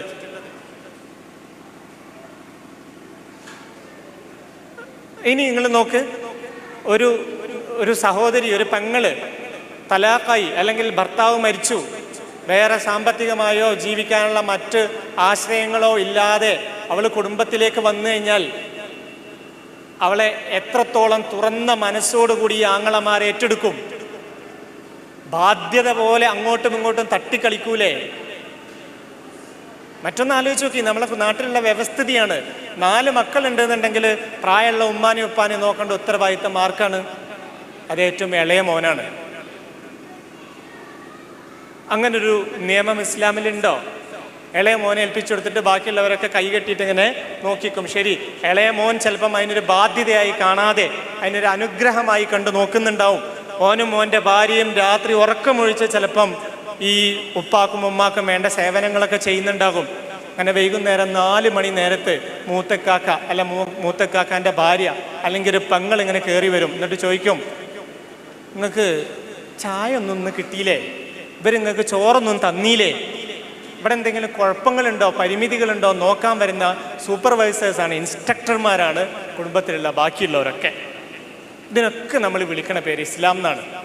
ഞാൻ കേട്ടിട്ടില്ല എൻ്റെ ജീവിതത്തിൽ ഇന്നേ വരെ ഒരു ഉസ്താദും ഇതിനെതിരെ സംസാരിക്കുന്നത്, ഒരു വാളിലും ഇതൊന്നും കടന്നു വരുന്നത് കേട്ടിട്ടില്ല. ഇങ്ങനൊരു കുടുംബജീവിതം എനിക്ക് വേണോ വേണ്ടേ എന്നൊരു പെൺകുട്ടി ചിന്തിച്ചാൽ അതിനെങ്ങനെ കുറ്റം പറയാൻ പറ്റും? എൻ്റെ കുടുംബത്തിലുള്ള പെൺകുട്ടികൾ എന്നോട് പറഞ്ഞിട്ടുണ്ട്, ഒറ്റ മോനുള്ള വീട്ടിലേക്ക് എന്നെ കല്യാണം കഴിപ്പിക്കണ്ട, ഇളയ മകനുള്ള വീട്ടിലേക്കും ഇളയ മകനും എന്നെ കല്യാണം കഴിപ്പിച്ചു കൊടുക്കണ്ട. പെൺകുട്ടികൾ അവരെ സുരക്ഷിതത്വം നോക്കുന്നതിൽ ഒരു തെറ്റും പറയാൻ പറ്റൂല. അപ്പം നമ്മൾ ജീവിക്കുന്ന ഈ ജീവിതം ഇസ്ലാം അല്ല. നമ്മൾ ജീവിക്കുന്ന ജീവിതം പാട്രിയാർക്കിയാണ്, പുരുഷ മേധാവിത്വമാണ്, നാട്ടുനടപ്പാണ്. ആ നാട്ടുനടപ്പിന് എതിരായ ഒരു ജീവിതം ജീവിക്കാൻ നമ്മളെ കുട്ടികൾ ആലോചിക്കുമ്പോഴേക്ക് അവരെ റാഞ്ചിക്കൊണ്ടുപോകാൻ യുക്തിവാദത്തിൽ അധിഷ്ഠിതമായിട്ടുള്ള പ്രസ്ഥാനങ്ങൾ നമ്മുടെ നാട്ടിൽ സജീവമാണ്. ഒരു ബാധ്യതയും ഒരു ഉത്തരവാദിത്വവും ഇല്ലാതെ ജീവിക്കാനുള്ള ക്ഷണങ്ങൾ അവർക്ക് കിട്ടിക്കൊണ്ടേയിരിക്കും. അപ്പോൾ ഇതിനോടൊക്കെയുള്ള വിയോജിപ്പ് കൊണ്ടാണ് കുട്ടികൾ ലിബറലിസത്തിലേക്ക് പോകേണ്ടത്. അതിന് ലിബറലിസത്തിനെതിരായി സെമിനാർ നടത്തിയത് കൊണ്ട് ഒന്നും തന്നെ സംഭവിക്കാൻ പോണില്ല. ലിബറലിസം എന്താണെന്നറിയാത്തവർക്ക് അതങ്ങോട്ട് മനസ്സിലാവും. ഇത് നല്ല സുഖമുള്ള ജീവിതമാണല്ലോ എന്നവർക്ക് തിരിയും. മാറ്റം വരുത്തേണ്ടത് നമ്മുടെ ഉള്ളിലാണ്. ആ മാറ്റം ഉണ്ടാകുമ്പോൾ മാത്രമേ ഇസ്ലാമികമായ കുടുംബജീവിതത്തിലേക്ക് നമ്മൾ തിരിച്ചു വരുമ്പോൾ മാത്രമേ ഇതിന് പരിഹാരം ഉണ്ടാവുകയുള്ളൂ. നമ്മളിപ്പോൾ ഈ കേരളീയ പശ്ചാത്തലത്തിൽ മോറൽ വിദ്യാഭ്യാസം, മതപരമായ പഠനങ്ങൾ, കോളേജുകൾ, മദ്രസകളൊക്കെ സജീവമാണ്, നല്ലോണം നമ്മൾ പഠിപ്പിക്കുന്നുണ്ട്. പക്ഷെ അതിൻ്റെ ഒരു ക്വാളിറ്റി നമ്മൾ ഈ മക്കളിൽ കാണുന്നില്ല, സമുദായത്തിൽ കാണുന്നില്ല. പിന്നെ തെറ്റുകൾ ചെയ്യുന്ന എന്തെങ്കിലുമൊക്കെ വിഷയങ്ങൾ, വിവാദമായ പ്രശ്നങ്ങളൊക്കെ വന്നാൽ അതൊക്കെ നമ്മളെ അക്കൗണ്ടിലേക്ക് ഇവിടുത്തെ സോഷ്യൽ മീഡിയകളും മറ്റൊക്കെ ഇങ്ങനെ ഒക്കെ മുസ്ലിങ്ങളാണ്, അതിൻ്റെ പിന്നിലൊക്കെ മുസ്ലിങ്ങളാണ് പറഞ്ഞ് അങ്ങനെ ഒരു ഒരു ഇസ്ലാമോഫോബിയൻ്റെ ഭാഗമായിട്ടാണോ എന്നറിയില്ല, അങ്ങനെയും വരുന്നുണ്ട്. അപ്പോൾ നമ്മൾ എന്താണ് ഈ മോറൽ വിദ്യാഭ്യാസമൊക്കെ നമ്മൾ ഇത്ര കൊടുത്തിട്ടും പിന്നെ നമ്മുടെ സമുദായത്തിലെ മക്കൾ, നമ്മുടെ സമുദായം ഇങ്ങനെ ആയി പോകുന്നത്? ഈ ചോദ്യത്തിന് ഞാൻ എൻ്റെ വ്യക്തിപരമായ കാഴ്ചപ്പാടാണ് പറയുന്നത്. നിങ്ങൾക്ക് അതിനോട് യോജിക്കുകയും വിയോജിക്കുകയും ഒക്കെ ചെയ്യാം. നമ്മൾ നടത്തിക്കൊണ്ടിരിക്കുന്നത് വിദ്യാഭ്യാസമാണ്, തർബിയത്തല്ല എന്നുള്ളതാണ്. സംസ്കരണമല്ല, വിദ്യാഭ്യാസമാണ് മദ്രസയിലൂടെ നമ്മൾ നടത്തിക്കൊണ്ടിരിക്കുന്നത്. അതിൻ്റെ മാതൃക സ്കൂൾ വിദ്യാഭ്യാസമാണ്. കുറേ കാര്യങ്ങൾ കുട്ടികളെ പഠിപ്പിക്കുക, അത് കുട്ടികൾ മനഃപ്പാഠമാക്കിയിട്ടുണ്ടോ എന്ന് ചെക്ക് ചെയ്യുക, ഏറ്റവും നന്നായി ഹൃദയസ്ഥമാക്കിയ കുട്ടിക്ക് ഏറ്റവും നല്ല മാർക്ക് കൊടുക്കുക. ഇപ്പോൾ മദ്രസയിലെ പരീക്ഷയിൽ 100-ൽ 100 മാർക്ക് കിട്ടിയ കുട്ടി എന്ന് പറയുന്നത് ആ ജീവിതത്തിൽ അതിനെ പുലർത്തിയ കുട്ടിയെ അല്ല 100-ൽ 100 എന്ന് നമ്മൾ വിളിക്കുന്നത്. പകരം ഇക്കാര്യങ്ങളൊക്കെ ഹൃദയസ്ഥമാക്കിയ ബൈഹാർട്ട് ചെയ്ത ഒരു കുട്ടിയാണ്. അഥവാ ഏറ്റവും കൂടുതൽ മെമ്മറി പവർ ആർക്കാണുള്ളത് നോക്കുന്നതാണ് വിദ്യാഭ്യാസം. അത് സ്കൂൾ വിദ്യാഭ്യാസമായാലും മദ്രസ വിദ്യാഭ്യാസമായാലും. സ്കൂൾ വിദ്യാഭ്യാസത്തിൻ്റെ ഏറ്റവും വലിയ പോരായ്മ എന്ന് പറയുന്നത് അതേപടി കോപ്പി അടിച്ചതാണ് ഇന്ന് നിലവിലുള്ള മദ്രസ വിദ്യാഭ്യാസം എന്ന് പറയുന്നത്. മനുഷ്യന് ഇസ്ലാമിൻ്റെ ഭാഷയിൽ പറഞ്ഞു കഴിഞ്ഞാൽ ജിസ്മ്, ഫഹ്മ്, കൽബ്, റൂഹ് എന്നൊക്കെ പറഞ്ഞ അവസ്ഥകളുണ്ടല്ലോ മനുഷ്യന്. ഇപ്പോൾ ഇതിൽ ഈ പഠിപ്പിക്കുക എന്ന് പറയുന്നത് എപ്പോഴും മനുഷ്യൻ്റെ ഫഹ്മുമായി ബന്ധപ്പെട്ട ബുദ്ധിയോടാണത് സംവദിച്ചുകൊണ്ടിരിക്കുന്നത്. കൽബിനോട് അതിന് യാതൊരു ബന്ധവുമില്ല. മദ്രസയിൽ 10ാം ക്ലാസ് വരെ പോയി പഠിച്ചതുകൊണ്ടോ ഫുൾ A+ വാങ്ങിച്ചതുകൊണ്ടോ കൽബിൽ എന്തെങ്കിലും പരിവർത്തനം ഉണ്ടായിട്ടുണ്ടാവും എന്ന് നമുക്ക് പറയാൻ സാധിക്കില്ല.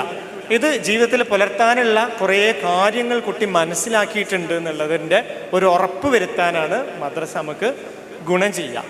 കൽബിൽ പരിവർത്തനം ഉണ്ടാവണമെന്നുണ്ടെങ്കിൽ അത് കുടുംബത്തിൽ നിന്ന് തന്നെ ഉണ്ടായി വരേണ്ടതുണ്ട്. അള്ളാഹുവിനെ നമ്മൾ കുഞ്ഞുങ്ങൾക്ക് എങ്ങനെയാണ് പരിചയപ്പെടുത്തുന്നത് എന്നുള്ളതാണ് ഏറ്റവും പ്രധാനം. കുഞ്ഞുങ്ങൾ ഒരു പ്രായം വരെ കാര്യങ്ങൾ മനസ്സിലാക്കുന്നത് നിരീക്ഷണത്തിലൂടെയാണ്. മാതാപിതാക്കളെയും ചുറ്റുപാടുകളെയും നോക്കിയും കണ്ടും മനസ്സിലാക്കിയൊക്കെയാണ് കുഞ്ഞുങ്ങൾ കാര്യങ്ങളെ മനസ്സിലാക്കിക്കൊണ്ടിരിക്കുന്നത്. അപ്പോൾ അള്ളാഹുവിനെ നമ്മൾ എങ്ങനെയാണ് മനസ്സിലാക്കുന്നത്, നമ്മൾ എങ്ങനെയാണ് കുട്ടികൾക്ക് അള്ളാഹിനെ പരിചയപ്പെടുത്തി കൊടുക്കുന്നത്, എങ്ങനെയാണ് അവർക്ക് അള്ളാഹിനെ നമ്മൾ അനുഭവിപ്പിക്കുന്നത്, അള്ളാഹുവിനോട് സ്നേഹമുള്ളവരാവാൻ, അള്ളാഹുവിനോട് ഭക്തിയുള്ളവരായി മാറാൻ നമ്മളെ കുട്ടികൾക്ക് നമ്മൾ എന്താണ് കൊടുക്കുന്നത് എന്നുള്ളതാണ് പ്രധാനം. ഇപ്പോൾ നമ്മൾ പറയും അള്ളാഹു സുബ്ഹാനഹു വ തആല റഹ്മാനാണ്, റഹീമാണ് എന്ന് പറയും. അള്ളാഹിൻ്റെ റഹ്മത്തിനെയും അള്ളാഹിൻ്റെ ഈ അവസ്ഥകളെയും ഒക്കെ ഒരു കുട്ടി മനസ്സിലാക്കുന്നത് മാതാപിതാക്കളിലൂടെയാണ്. ഈ ബന്ധങ്ങൾ പോലും അള്ളാഹ് തന്നിട്ടുള്ളത് ഒരു പക്ഷേ അള്ളാഹുവിനെ മനസ്സിലാക്കാൻ വേണ്ടിയിട്ടായിരിക്കും. അപ്പോൾ നമ്മൾ അള്ളാഹു കാരുണ്യവാനാണെന്ന് പറയും. എന്താ കാരുണ്യം എന്ന് പറഞ്ഞാൽ? ഈ കാരുണ്യം ഈ കുട്ടി ജീവിതത്തിൽ എവിടെന്നെങ്കിലും കാണുകയും കേൾക്കുകയും അനുഭവിക്കുകയും ചെയ്തിട്ടുണ്ടെങ്കിലാണല്ലോ കുട്ടിക്ക് അള്ളാഹിൻ്റെ കാരുണ്യത്തെ മനസ്സിലാവുള്ളൂ. അപ്പോൾ കുട്ടി നോക്കുന്നത് ഈ കാരുണ്യത്തെയാണ്. ആ കാരുണ്യത്തെ മാതാപിതാക്കളിലൂടെ ആ കുഞ്ഞ് അനുഭവിച്ചിട്ടുണ്ടെങ്കിൽ ആ മാതാപിതാക്കൾ പഠിപ്പിച്ചു കൊടുക്കുന്ന, പകർന്നു കൊടുക്കുന്ന, പരിചയപ്പെടുത്തി കൊടുക്കുന്ന ആ അള്ളാഹുവിൻ്റെ കാരുണ്യത്തെയും കൂടെ കുട്ടിക്ക് മനസ്സിലാക്കാൻ സാധിക്കും. നമ്മൾ കുട്ടികളോട് ഏറ്റവും പരുഷമായും മോശമായും പെരുമാറുകയും അള്ളാഹു കാരുണ്യവാനാണ് എന്ന് പറയുകയും ചെയ്തു കഴിഞ്ഞാൽ കുട്ടിക്ക് വലിയ വിശ്വാസമൊന്നും ഉണ്ടാവില്ല ഈ കാരുണ്യവാനായ അള്ളാഹുവിൽ. ഒരു കുഞ്ഞിന് അങ്ങേയറ്റം കുട്ടിയെ പീഡിപ്പിക്കുന്ന, കുട്ടിയെ കുറ്റപ്പെടുത്തുന്ന, പഴി പറയുന്ന, മോശം വാക്കുകൾ ഉപയോഗിക്കുന്ന, അടിക്കുന്ന ഒരു മാതാപിതാക്കളാണ് ആ കുഞ്ഞിനുള്ളതെന്നുണ്ടെങ്കിൽ ആ കുഞ്ഞ് മനസ്സിലാക്കുന്ന അള്ളാഹുവും മാതാപിതാക്കളെ പോലെ ശിക്ഷിക്കുന്ന, കുറ്റപ്പെടുത്തുന്ന ഒരല്ലാഹുവിനെയായിരിക്കും ആ കുഞ്ഞ് മനസ്സിലാക്കുക. ഇതിങ്ങനെ മദ്രസയിലേക്കും പഠിപ്പിക്കലിലേക്കും ഇങ്ങോട്ട് വരുമ്പോൾ ഇത് തന്നെയാണ് സംഭവിക്കുക. ദീൻ എവിടുന്നാണോ കുട്ടിക്ക് പകർന്നു കിട്ടുന്നത് അവിടുന്ന് ഇതൊക്കെ കുട്ടിക്ക് അനുഭവിക്കാൻ സാധിക്കണം. ഞാൻ എൻ്റെ മോള് ചെറിയ കുട്ടിയായിരിക്കുന്ന സമയത്ത് ഈ കുട്ടിയെ മദ്രസയിൽ കൊണ്ടാക്കാൻ വേണ്ടിയിട്ട് പോയതാണ്. അപ്പോൾ കുറച്ച് വൈകിട്ടുണ്ട്. അപ്പോൾ ഒരു മുതിർന്ന ഒരു ക്ലാസ്സിൽ, എനിക്ക് തോന്നുന്നു 4ാം 5ാം ക്ലാസ്സിൽ കുട്ടികളെ ഉസ്താദ് പഠിപ്പിക്കുന്ന ഒരു സീൻ ഇങ്ങനെ നേരിട്ട് എനിക്ക് കാണാൻ സാധിച്ചു. ഒരു കുഞ്ഞിനൊരു ഉസ്താദ് ഇങ്ങനെ പിടിച്ചിട്ടുണ്ട്. ഉസ്താദിൻ്റെ കയ്യിലൊരു ചൂരലും ഉണ്ട്. എന്നിട്ട് ഉസ്താദ് പറയടാ ബാക്കി പറയടാ, റസൂലുള്ളാഹി സ്വല്ലല്ലാഹി അലൈഹി വസല്ലം അങ്ങേയറ്റം മാന്യനും മര്യാദയുള്ളവരും, ബാക്കി പറയടാ. എങ്ങനെ റസൂലുള്ളാഹി സ്വല്ലല്ലാഹി അലൈഹി വസല്ലം അങ്ങേയറ്റം മര്യാദയുള്ളവരും മാന്യമായ പെരുമാറ്റമുള്ളവരും ആയിരുന്നു എന്ന് കുഞ്ഞിനെ പഠിപ്പിക്കുന്നത് ഒട്ടും മാന്യതയില്ലാത്ത, ഒട്ടും മര്യാദയില്ലാത്ത രൂപത്തിലൂടെയാണ്. പിന്നെ ഈ ഉസ്താദ് പറഞ്ഞു കൊടുക്കുന്ന റസൂലുള്ളാഹി സ്വല്ലല്ലാഹി അലൈഹി വസല്ലമയെ കുഞ്ഞിനെങ്ങനെയാണ് അനുഭവിക്കാൻ പറ്റുക? അവിടെ ഉസ്താദിൻ്റെ ശ്രദ്ധ പോലെ ഈ പാഠഭാഗത്തിലുള്ളത് ഈ കാണാതെ പഠിച്ചിട്ടുണ്ടോ ഇല്ല എന്നുള്ളതാണ് ഉസ്താദിൻ്റെ ശ്രദ്ധ പോലും. ഉലമാക്കളെ പറ്റി പറയുന്നത് ഉലമാക്കൾ അമ്പിയാക്കളുടെ പിന്മുറക്കാരാണ്, അല്ലേ, വാരിസുകളാണ് എന്നുള്ളതല്ലേ. ഇനി ഒരു റസൂലും നമുക്ക് വരാനില്ല. നമുക്ക് ആകെ ഉള്ളത് റസൂലുള്ളാഹി സ്വല്ലല്ലാഹി അലൈഹി വസല്ലമയുടെ പിന്മുറക്കാരെന്ന് പറയുന്നത് ഉലമാക്കളും ആലിമീങ്ങളും ഔലിയാക്കളും ഒക്കെയാണ്. അവരിലൂടെ റസൂലുള്ളാഹി സ്വല്ലല്ലാഹി അലൈഹി വസല്ലമയെ ഇങ്ങനെ കാണാൻ സാധിക്കുക, അവരിലൂടെ ആ ജീവിതത്തെ നമുക്കിങ്ങനെ നേരിട്ട് കണ്ട് കൺകുളിർക്കെ കണ്ട് അനുഭവിക്കാൻ സാധിക്കുക. അപ്പോഴാണ് ദീൻ എന്ന് പറഞ്ഞ സംഗതി ഒരു കൽബിലേക്ക് കയറുള്ളൂ എന്നാണ് ഞാൻ മനസ്സിലാക്കുന്നത്. റസൂലുള്ളാഹി സ്വല്ലല്ലാഹു അലൈഹി വസല്ലമയുടെ സഹാബികൾ എല്ലാവരും തന്നെ ഇങ്ങനെ കാര്യങ്ങൾ ബൈഹാർട്ട് പഠിക്കുന്ന, ഹൃദിസ്ഥമാക്കുന്ന, അങ്ങേയറ്റം ബുദ്ധിശക്തിയുള്ള ആളുകൾ എന്നതിനേക്കാൾ കൂടുതൽ അവരുടെ കൽബിൽ ഈ ഈമാനൊക്കെ ഉണ്ടായത് റസൂലുള്ളാഹി സ്വല്ലല്ലാഹു അലൈഹി വസല്ലമയോടുള്ള ഈ സ്നേഹപൂർണമായ ബന്ധത്തിലൂടെയാണ്, സുഹബത്തിലൂടെയായി. ഞാൻ എവിടെയോ കേട്ടിട്ടുണ്ട്, ളുഹർ ജമാഅത്തിന് വന്നു കഴിഞ്ഞാൽ വീട്ടിലേക്ക് പോയ സഹാബിമാരിങ്ങനെ കൊതിക്കുമായിരുന്നു അസ്സർ ബാങ്ക് വിളിച്ചു കിട്ടാൻ. കാരണം അസ്സർ ബാങ്ക് വിളിച്ച് വീണ്ടും പള്ളിയിലേക്ക് പോയാൽ റസൂലുള്ളാഹി സ്വല്ലല്ലാഹു അലൈഹി വസല്ലമയെ കാണാലോ, ആ സ്നേഹത്തിൻ്റെ തണലിൽ ഇരിക്കാലോ, അവിടുത്തെ മുഖത്തേക്ക് നോക്കി അങ്ങനെ ഇരിക്കാമല്ലോ കുറച്ച് നേരം. എന്തുകൊണ്ട് അവർക്ക് അങ്ങനെ തോന്നുന്നു? ഇതേ റസൂലുള്ളാഹി സ്വല്ലല്ലാഹു അലൈഹി വസല്ലമയാണ് അബൂജഹലും കണ്ടത്, ഇതേ റസൂലുള്ളാഹി സ്വല്ലല്ലാഹു അലൈഹി വസല്ലമയാണ് അബൂലഹബും കണ്ടത്. പക്ഷെ അബൂബക്കർ സിദ്ദീഖ് റളിയല്ലാഹു അൻഹു അനുഭവിച്ചതല്ല അവരനുഭവിച്ചത്. എന്തുകൊണ്ട്? ആ സ്നേഹപൂർവമായ സാന്നിധ്യത്തിൽ അവർക്ക് ഇരിക്കാനുള്ള തൗഫീഖ് ഉണ്ടായി എന്നുള്ളതാണ്. ആ സ്നേഹത്തെ അവർക്ക് ഹൃദയത്തിൽ ഇങ്ങനെ ഏറ്റാൻ അവസരം കിട്ടി എന്നുള്ളതാണ്. ആ സ്നേഹപൂർവമായ ഒരു സഹവാസമാണ് കുട്ടികൾക്ക് അള്ളാഹനെ മനസ്സിലാവാൻ ഉണ്ടാവേണ്ടതെന്നാണ് ഞാൻ വ്യക്തിപരമായിട്ട് വിശ്വസിക്കുന്നത്. അത് മാതാപിതാക്കളിൽ നിന്നുണ്ടാവണം, ഉസ്താദുമാരിൽ നിന്നുണ്ടാവണം. പഠിപ്പിക്കാൻ ശ്രമിക്കുന്നതിന് പകരം അനുഭവിപ്പിക്കാൻ കുട്ടികളെ പറ്റുന്നവരായിട്ട് നമ്മൾ മാറുമ്പോൾ അതുണ്ടാവണം. മൂല്യങ്ങൾ പഠിപ്പിക്കാൻ പറ്റൂല, മൂല്യങ്ങൾ പകർന്നു കൊടുക്കാനേ പറ്റുള്ളൂ. സത്യം മാത്രമേ പറയാവൂ എന്നറിയാത്ത ഏതെങ്കിലും ഒരു മനുഷ്യൻ ഈ ഭൂമിയിലുണ്ടാവും നിങ്ങൾ കരുതുന്നുണ്ടോ? സത്യം മാത്രമേ പറയാവൂന്ന് അറിയാത്ത ആരെങ്കിലും, എനിക്ക് അറിയില്ലായിരുന്നു സത്യം മാത്രമേ പറയാവൂന്ന്, അതുകൊണ്ടാണ് ഞാൻ നുണ പറഞ്ഞെന്ന് പറഞ്ഞ ഒരാളും ഇല്ല. അത് ഇൽമാണ്, സത്യം മാത്രമേ പറയാവൂ എന്നുള്ള. സത്യസന്ധത എന്ന് പറയുന്ന ഗുണം ഉള്ള എത്ര ആൾക്കാരുണ്ട്? അതുണ്ടാവുന്നത് പകർന്നു കൊടുക്കലുകളിലൂടെയാണ് അതുണ്ടാവുന്നത്. മുഹീദ്ദീൻ ഷെയ്ഖ് റളിയല്ലാഹു അൻഹു ഒരു കഥയില്ലേ, ഒരു കൊള്ളക്കാരായ സംഘം അല്ലേ മോഷ്ടിക്കാൻ ശ്രമിച്ചത്. ഇപ്പോൾ കൊള്ളക്കാരൻ ചോദിക്കുകയാണ്, നിൻ്റെ അടുത്ത് എന്താ ഉള്ളത്? മുഹീദ്ദീൻ ഷെയ്ഖ് പറയുന്നു, ഇതാ എൻ്റെ അടുത്ത് ഇന്ന സ്വർണമുണ്ട്, ഇത്ര ധനമുണ്ട്, അത് എന്ന സ്ഥലത്താണ് ഒളിപ്പിച്ചു വെച്ചിരിക്കുന്നതെന്ന്. കള്ളൻ ചോദിക്കുകയാണ്, നിങ്ങൾക്ക് നുണ പറഞ്ഞ് രക്ഷപ്പെടായിരുന്നില്ലേ എന്ന്. അങ്ങനെ കൊള്ളയടിക്കപ്പെടുമെന്ന് തോന്നുന്ന സന്ദർഭത്തിൽ പോലും സത്യസന്ധത എന്ന് പറയുന്ന മൂല്യത്തെ ജീവിതത്തിൽ നിന്ന് മാറ്റി നിർത്താതെ പുലർത്താനുണ്ടായ കാരണം മുഹീദ്ദീൻ ഷെയ്ഖ് പറയുന്നുണ്ട്, അത് ഉമ്മ ഹൃദയത്തിൽ നിന്ന് ഹൃദയത്തിലേക്ക് പകർന്നു തന്ന ഗുണമാണ്. പഠിപ്പിച്ചതല്ല, മാർക്കിന് വേണ്ടി പഠിച്ചതല്ല, അതിങ്ങനെ പകർന്നു കിട്ടിയൊരു സംഗതിയാണ്. ആ സത്യം വിജയിച്ചത് എങ്ങനെയാണ് എന്നുള്ളത് പിന്നെ ചരിത്രത്തിൽ നമ്മൾ വായിച്ചതാണ്. കളവ് പറയല്ല എന്നുമ്മ ചൊന്നാരെ കള്ളൻ്റെ കയ്യിൽ പൊന്ന് കൊടുത്തോവർന്ന് മൊയ്തീൻ മാലയിലത് പറയുന്നുണ്ട്. അപ്പം മൂല്യങ്ങൾ പഠിച്ചെടുക്കേണ്ടതല്ല, മൂല്യങ്ങൾ പിടിച്ചെടുക്കേണ്ടതാണ് എന്നതാണ് സാർ പറയുന്നത് അല്ലേ? അങ്ങനെ തന്നെയാണ്. മൂല്യങ്ങളൊക്കെ നമ്മൾ പിടിച്ചെടുക്കണം. അല്ല മൂല്യങ്ങൾ പഠിച്ചിട്ട് ഒരാളിൽ നിന്ന് പഠിക്കല്ല, ഒരാളിൽ നിന്ന് പിടിച്ച് അത് നമുക്ക് പിടിച്ചെടുക്കാൻ പറ്റണം. ഞാനൊരു ഒറ്റ ഉദാഹരണം പറയാം. കുട്ടികൾ നുണ പറയുന്നവരാവുന്നത് എങ്ങനെയാന്ന് നിങ്ങളൊന്ന് നോക്കി. ഒരു കഥ പറയാം. ഒരു കുട്ടി രാവിലെ എണീറ്റ് വന്നിട്ട് അവന് സ്കൂളിലേക്ക് പോകുന്നതിന് മുമ്പ് അല്ലെങ്കിൽ മദ്രസയിലേക്ക് പോകുന്നതിന് മുമ്പ് കുളിക്കാൻ വേണ്ടി ബാത്റൂമിൽ പോയി. അങ്ങനെ അവന് ഷവറൊക്കെ തുറന്നിട്ട് പാട്ടൊക്കെ പാടിയിട്ട് ഇങ്ങനെ പാടി രസിച്ചുല്ലസിച്ച് കുളിക്കുകയാണ്. അങ്ങനെ ഇങ്ങനെ കുളിക്കുന്നതിനിടയിൽ അറിയാതെ ഇവൻ്റെ കൈ തട്ടിയിട്ട് ഉപ്പാൻ്റെ ബ്രഷ് ഉണ്ടായിരുന്നു ബാത്റൂമിൽ ഇരിക്കുന്നത്, അതിങ്ങനെ തെറിച്ചിട്ട് നേരെ പോയി ലാൻഡ് ചെയ്തത് ക്ലോസറ്റിലാണ്. ആ കുഞ്ഞിനെ പേടി വരാൻ തുടങ്ങി. പഠിച്ചവനെ, ഉപ്പാൻ്റെ ബ്രഷാണല്ലോ ക്ലോസറ്റിൽ വീണത്.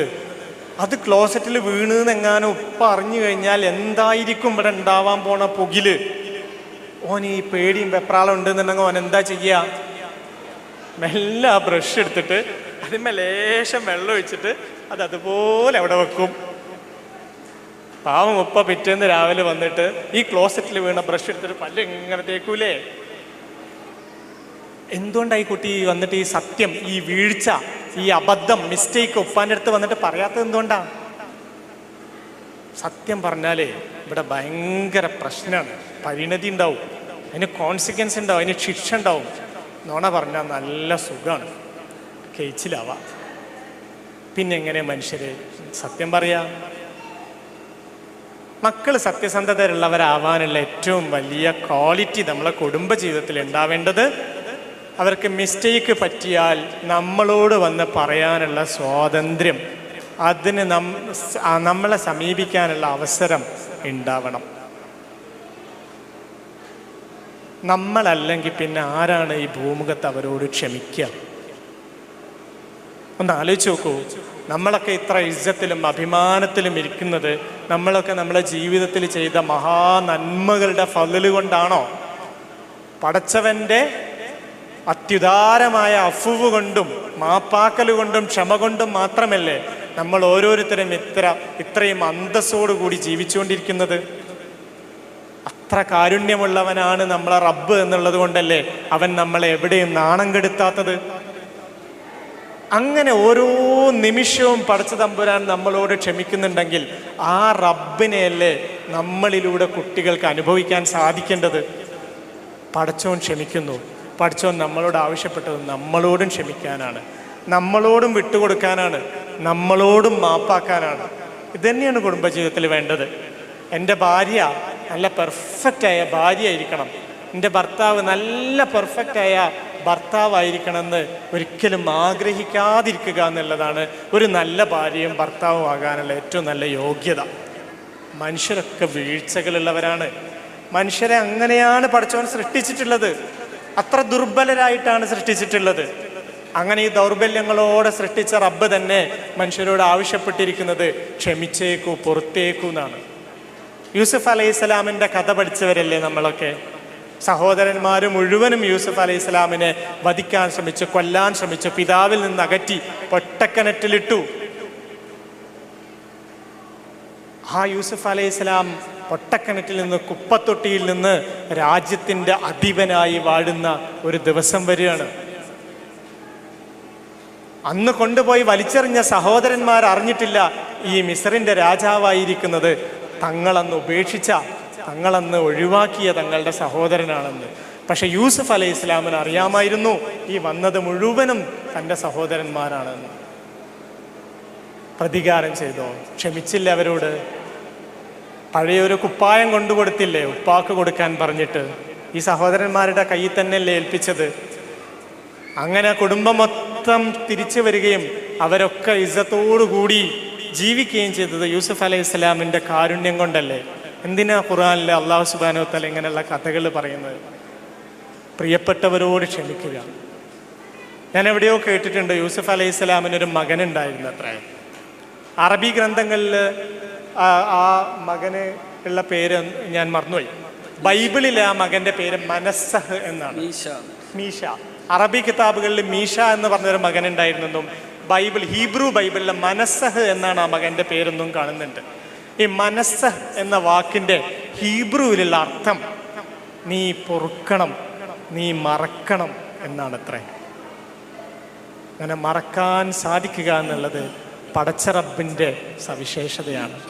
ആ സവിശേഷത നമ്മളിൽ ഉണ്ടാവുമ്പോഴാണ് നമ്മൾ അള്ളാൻ്റെ ആളുകളായിട്ട് മാറുന്നത്. അങ്ങനെ മറക്കാനും പൊറുക്കാനും സാധിക്കുന്നതിനെയാണ് മവദ്ദത്തും റഹ്മത്തും എന്ന് പറയുന്നത്. അതുള്ളവർ മാത്രമേ ഒരു കുടുംബജീവിതത്തിന് ഇറങ്ങിത്തിരിക്കാവൂ. മറക്കാനും ക്ഷമിക്കാനും പൊറുക്കാനും സാധിക്കാത്തവർക്ക് പറ്റിയ പണിയേ അല്ല. നമ്മുടെ ഉള്ളിൽ കാരുണ്യം ഉണ്ടോയെന്ന് എങ്ങനെ അറിയാം? നമ്മുടെ ഉള്ളിൽ കാരുണ്യം ഉണ്ടെങ്കിൽ നമ്മളിൽ നിന്ന് ഇല്ലാതെ പോകുന്ന ഒരു കാര്യത്തിൻ്റെ പേരാണ് പ്രതികാര ബുദ്ധി. എന്നോട് ഇങ്ങനെ ഒന്നങ്ങോട്ട് ചെയ്താൽ തിരിച്ചതേപോലെ അങ്ങോട്ടും കൊടുക്കണം എന്നുള്ള തോന്നൽ. ഇങ്ങോട്ട് മിണ്ടുന്നില്ലെങ്കിൽ അങ്ങോട്ടും ഞാൻ മിണ്ടൂല എന്നുള്ള തോന്നൽ. ഇങ്ങോട്ട് എങ്ങനെയാണോ നിൽക്കുന്നത് അങ്ങനെയായിരിക്കും ഞാൻ അങ്ങോട്ടും നിൽക്കുക എന്നുള്ള തോന്നൽ. ആ സംഗതി നമ്മളെ കൽബിന്ന് പോകുമ്പോഴാണ് നമ്മളിൽ ഈ റഹ്മത്ത് എന്ന് പറയുന്ന സംഗതി ഉണ്ട് എന്ന് നമുക്ക് പറയാൻ സാധിക്കുള്ളൂ. ഓക്കെ, നമ്മൾ ഇൻഷാ അല്ലാഹ് ഈ സദസ്സിനുള്ള അവസരമായിട്ട് നമുക്ക് കുറച്ച് ചോദ്യങ്ങൾ, നിങ്ങൾക്കുള്ള സംശയങ്ങൾ ചോദിക്കാൻ സമയം വൈകിയിട്ടുണ്ട്, കിട്ടുന്നില്ല. സ്ത്രീകൾ, ഉമ്മമാർ, സഹോദരിമാർ ധാരാളമുണ്ട്. അൽഹംദുലില്ലാഹ്, വളരെ സന്തോഷമുണ്ട്. നമ്മളിപ്പോൾ ഈ വെക്കേഷൻ സമയത്തൊക്കെ ഈ സാർ പറഞ്ഞപ്പോൾ ഈ മൂല്യങ്ങൾ പിടിച്ചെടുക്കണം എന്ന് പറഞ്ഞല്ലോ. ഒരു ഉദാഹരണം പറയാം. നമ്മൾ ഈ വെക്കേഷനിലൊക്കെ എന്തെങ്കിലുമൊക്കെ ഇൻഡെക്സ്പോ അങ്ങനെയുള്ള പരിപാടികളൊക്കെ കാണാൻ വേണ്ടി പോകും. അതായത് ജായിസായ കാര്യങ്ങളൊക്കെയാണെങ്കിൽ നമ്മൾ പോകുമല്ലോ. അപ്പോൾ അതല്ലെങ്കിൽ വേറെ എന്തെങ്കിലും എക്സ്പോ കാണാൻ, അല്ലെങ്കിൽ അങ്ങനെ പല പരിപാടിക്കും. അപ്പോൾ അവിടെ ടിക്കറ്റ് ഉണ്ടാവും. അപ്പോൾ 10 വയസ്സിന് താഴെയുള്ള കുട്ടികൾക്ക് ടിക്കറ്റ് വേണ്ട, 10 വയസ്സിന് മേലുള്ള കുട്ടികൾക്ക് ടിക്കറ്റ് മതിയാവും എന്നൊക്കെ ഉണ്ടാവും. അപ്പോൾ 11 വയസ്സായ കുട്ടീനോട് ഉമ്മ പറയുന്നത് എനിക്ക് 10 വയസ്സായി എന്ന് പറഞ്ഞുകൊണ്ടിട്ടോ അറിയും. കാരണം 10 റുപ്യ ടിക്കറ്റിനുള്ളൂ. ഈ 10 റുപ്യൻ്റെ ലാഭത്തിന് വേണ്ടിയിട്ടാണ് ഒരു മൂല്യം അവിടെ നഷ്ടപ്പെടുത്തുന്നത്. എൻ്റെ വയസ്സ് ചോദിക്കുമ്പോൾ 10 വയസ്സായി എന്ന് പറഞ്ഞാൽ മതിട്ടോ. 11 വയസ്സായിക്കണ ആ കുട്ടിക്ക്. അപ്പോൾ നമ്മൾ പറയാം എന്താ, പഠിപ്പിക്കുന്ന എന്താ, 10 വയസ്സായി എന്ന് പറഞ്ഞാൽ മതിട്ടോ എന്നാ. ഉമ്മാക്ക് കിട്ടുന്ന ലാഭം എന്താ, 10 റുപ്യ. 10 റുപ്യക്ക് വേണ്ടിയിട്ടാണ് വലിയൊരു മൂല്യം അവിടെ നഷ്ടപ്പെടുത്തിയത് നമ്മൾ. ഇങ്ങനെ പലപ്പോഴും മൂല്യങ്ങൾ നമ്മിൽ നിന്ന് നഷ്ടപ്പെട്ടു പോകുന്നുണ്ട്. എന്നിട്ട് നമ്മൾ പറഞ്ഞത് എടുക്കുന്നില്ല, ഒന്ന് കളവ് പറയുകയാണ്. നമ്മൾ പലപ്പോഴും അങ്ങനെ കളവ് പഠിപ്പിച്ചിട്ടുണ്ട് ചെറിയ ചെറിയ കാര്യങ്ങൾക്ക് വേണ്ടിയിട്ട്. എന്തായാലും ഇൻഷാ അല്ലാഹ് നമുക്ക് ഈ ഒരു സംഭാഷണം അവസാനിപ്പിച്ച് ഓഡിയൻസിന് സദസ്സിൽ നിന്ന് ഇപ്പം ഞങ്ങൾ അവതരിപ്പിച്ച വിഷയത്തിലോ അല്ലെങ്കിൽ മറ്റു കുടുംബപരമായി ബന്ധപ്പെട്ട് എന്ത് വിഷയമായാലും നിങ്ങൾക്ക് ചോദിക്കാം. ഇൻഷാ അല്ലാഹ് സാർ അതിന് മറുപടി പറയും. ഓക്കെ. മൈക്കെടുത്ത് ചോദിക്കുന്നതാണ് ഞങ്ങൾക്ക് ഇഷ്ടം. അങ്ങനെ ചോദിക്കാൻ പ്രയാസമുള്ളവർ ഉണ്ടെങ്കിൽ അതും കുഴപ്പമില്ല, ഞങ്ങളൊരു പേപ്പറിൽ എഴുതി തന്നാലും നമുക്കത് ഉള്ള സമയം കൊണ്ട് ചർച്ച ചെയ്യാം. അതായത് കുടുംബജീവിതത്തിൽ ഒരുപാട് ആൾക്കാർ, ഒരുപാട് പെൺകുട്ടികൾ പറയുന്നൊരവസ്ഥയാണ്, കുടുംബജീവിതത്തിൽ വന്നു കഴിഞ്ഞാൽ അവർക്ക് സ്വതന്ത്രമില്ല, അത് നമുക്ക് നമ്മുടേതായ രീതിയിൽ ജീവിക്കാൻ പറ്റൂല. അത് ആണായാലും പെണ്ണായാലും അത് തന്നെ അർത്ഥം. എന്നോടും തന്നെ കുറേ ആൾക്കാർ, ഞാനും ഇങ്ങനെ ഓരോ സ്ഥലങ്ങളിൽ കൂടെ പോകുമ്പോൾ പറയുന്നത് കേൾക്കുന്നത്. അപ്പം ഞാൻ നാളെ ഒരു സ്ഥലത്ത് വീട്ടിൽ ചെന്നപ്പോൾ അവിടെ പെൺകുട്ടി ജോലിയുണ്ട്, നല്ല ശമ്പളമുണ്ട്. അപ്പോൾ അവളെ ഉമ്മ പറയാണ് ഇവൾക്ക് കല്യാണം വേണ്ടെന്നാണ് പറയണത്. ഇവളോട് എത്ര പറഞ്ഞാലും മനസ്സിലാവണില്ല. അപ്പം അവളോട് ഞാൻ ചോദിച്ചു എന്താ കല്യാണം വേണ്ടെന്ന് പറയണത്? കല്യാണം കഴിഞ്ഞാൽ സ്വതന്ത്രമല്ല, ജീവിക്കാൻ നമ്മുടേതായ ഇഷ്ടത്തിൽ പോകാൻ പറ്റില്ല, നമുക്കൊരു കെട്ടാണ്, കാലിനൊരു കെട്ടിട്ട മാതിരിയാണ്, നമുക്കൊരു സ്വാതന്ത്ര്യം ഉണ്ടാവില്ല. പിന്നെ ഒന്ന് ചോദിക്കാനുള്ളത്, കുട്ടികളുടെ വാശി തീർക്കൽ കുടുംബജീവിതത്തിൽ എങ്ങനെയാണ് വരുന്നതെന്നില്ല. കുട്ടികളുടെ വാശി ഉണ്ടല്ലോ, അത് കുടുംബമായിട്ടുള്ള ഒരിതാണ്, അതെങ്ങനെയാണ് ആണോ ആ ചോദ്യം ആണെങ്കിൽ അത് എങ്ങനെയാണ് ആ ചോദ്യം? എന്തുകൊണ്ടാണ് കുട്ടികൾ ഇങ്ങനെ പറയണതെന്നാണോ ചോദ്യം? അതെ, അതിനുള്ള ഒരു പരിഹാരം എങ്ങനെയാണ് കാണാനില്ല. അവരോടിപ്പോൾ നമുക്ക് എന്താ പറഞ്ഞു കൊടുക്കാൻ പറ്റുക, എന്താണ് ഏത് ലെവലാണ് അവർക്ക് ഇത് ഇതിനെക്കുറിച്ച് അറിയായിട്ടായിരിക്കും.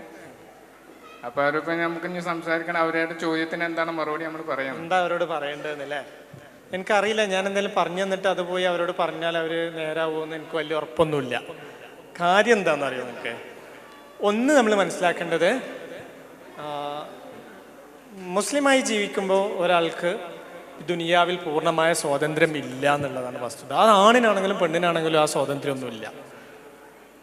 ഉത്തരവാദിത്തം എടുക്കുമ്പോൾ ചില സ്വാതന്ത്ര്യക്കുറവുകളുണ്ട്. ഇസ്ലാമിലെ സ്വാതന്ത്ര്യം എന്ന് പറയുന്നത് ഫ്രീഡം വിത്തിൻ ലിമിറ്റ്, പരിമിതികൾക്കുള്ളിലുള്ളൊരു സ്വാതന്ത്ര്യമാണ് നമുക്കുള്ളത്.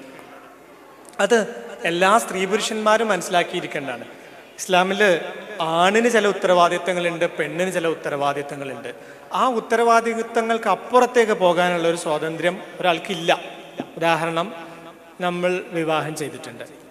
വിവാഹം ചെയ്യുന്നതോട് കൂടിയിട്ട് ഒരു സ്വാതന്ത്ര്യം, വിവാഹത്തിന് മുമ്പ് ആ സ്വാതന്ത്ര്യം ഇല്ല, സ്വാതന്ത്ര്യം അവിടെ അവസാനിക്കുകയാണ്. വിവാഹം ചെയ്ത സ്ത്രീയോട് മാത്രമേ നമുക്ക് സമ്പർക്കത്തിൽ ഏർപ്പെടാൻ പറ്റൂ. ബാക്കി നാട്ടിലെ പെണ്ണുങ്ങളോടൊക്കെ പോയിട്ട് സമ്പർക്കത്തിൽ ഏർപ്പെടാനുള്ള ഒരു സ്വാതന്ത്ര്യം ഇല്ല. അതൊരു ലിമിറ്റാണ്. അത് വിവാഹത്തിന് മുമ്പും ഇല്ല, ശേഷവും ഇല്ല. പിന്നെ ഒരാൾക്ക് മറ്റൊരു സ്ത്രീ വേണമെന്നുണ്ടെങ്കിൽ ഇസ്ലാമിൻ്റെ ഷറ അനുസരിച്ച് വേറൊരു വിവാഹം കഴിക്കണം. സ്വാതന്ത്ര്യക്കുറവ് ഉണ്ട് ജീവിതത്തിന്. ഒരു ചട്ടക്കൂട് ഏത് ഇസത്തിൽ പോയാലും ഒരു ചട്ടക്കൂട് ജീവിതത്തിനുണ്ട്. സർവതന്ത്ര സ്വാതന്ത്ര്യം എന്ന് പറഞ്ഞത് ഈ ദുനിയാവിൽ പ്രായോഗികമായിട്ടുള്ള ഒരു കാര്യമല്ല. രണ്ടാമത്തേത്, ഉത്തരവാദിത്തങ്ങൾ കഴിഞ്ഞ് ആണിനും പെണ്ണിനും ഒക്കെ സ്വാതന്ത്ര്യമുണ്ട്.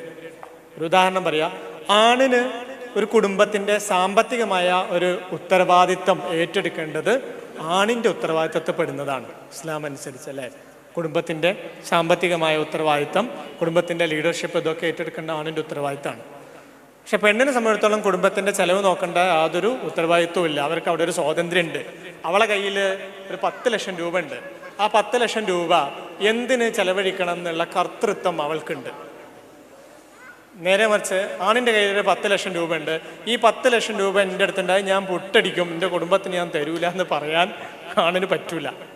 പെണ്ണുങ്ങൾക്ക് അത് പറ്റും. അത് അവർക്കുള്ളൊരു സ്വാതന്ത്ര്യമാണ്.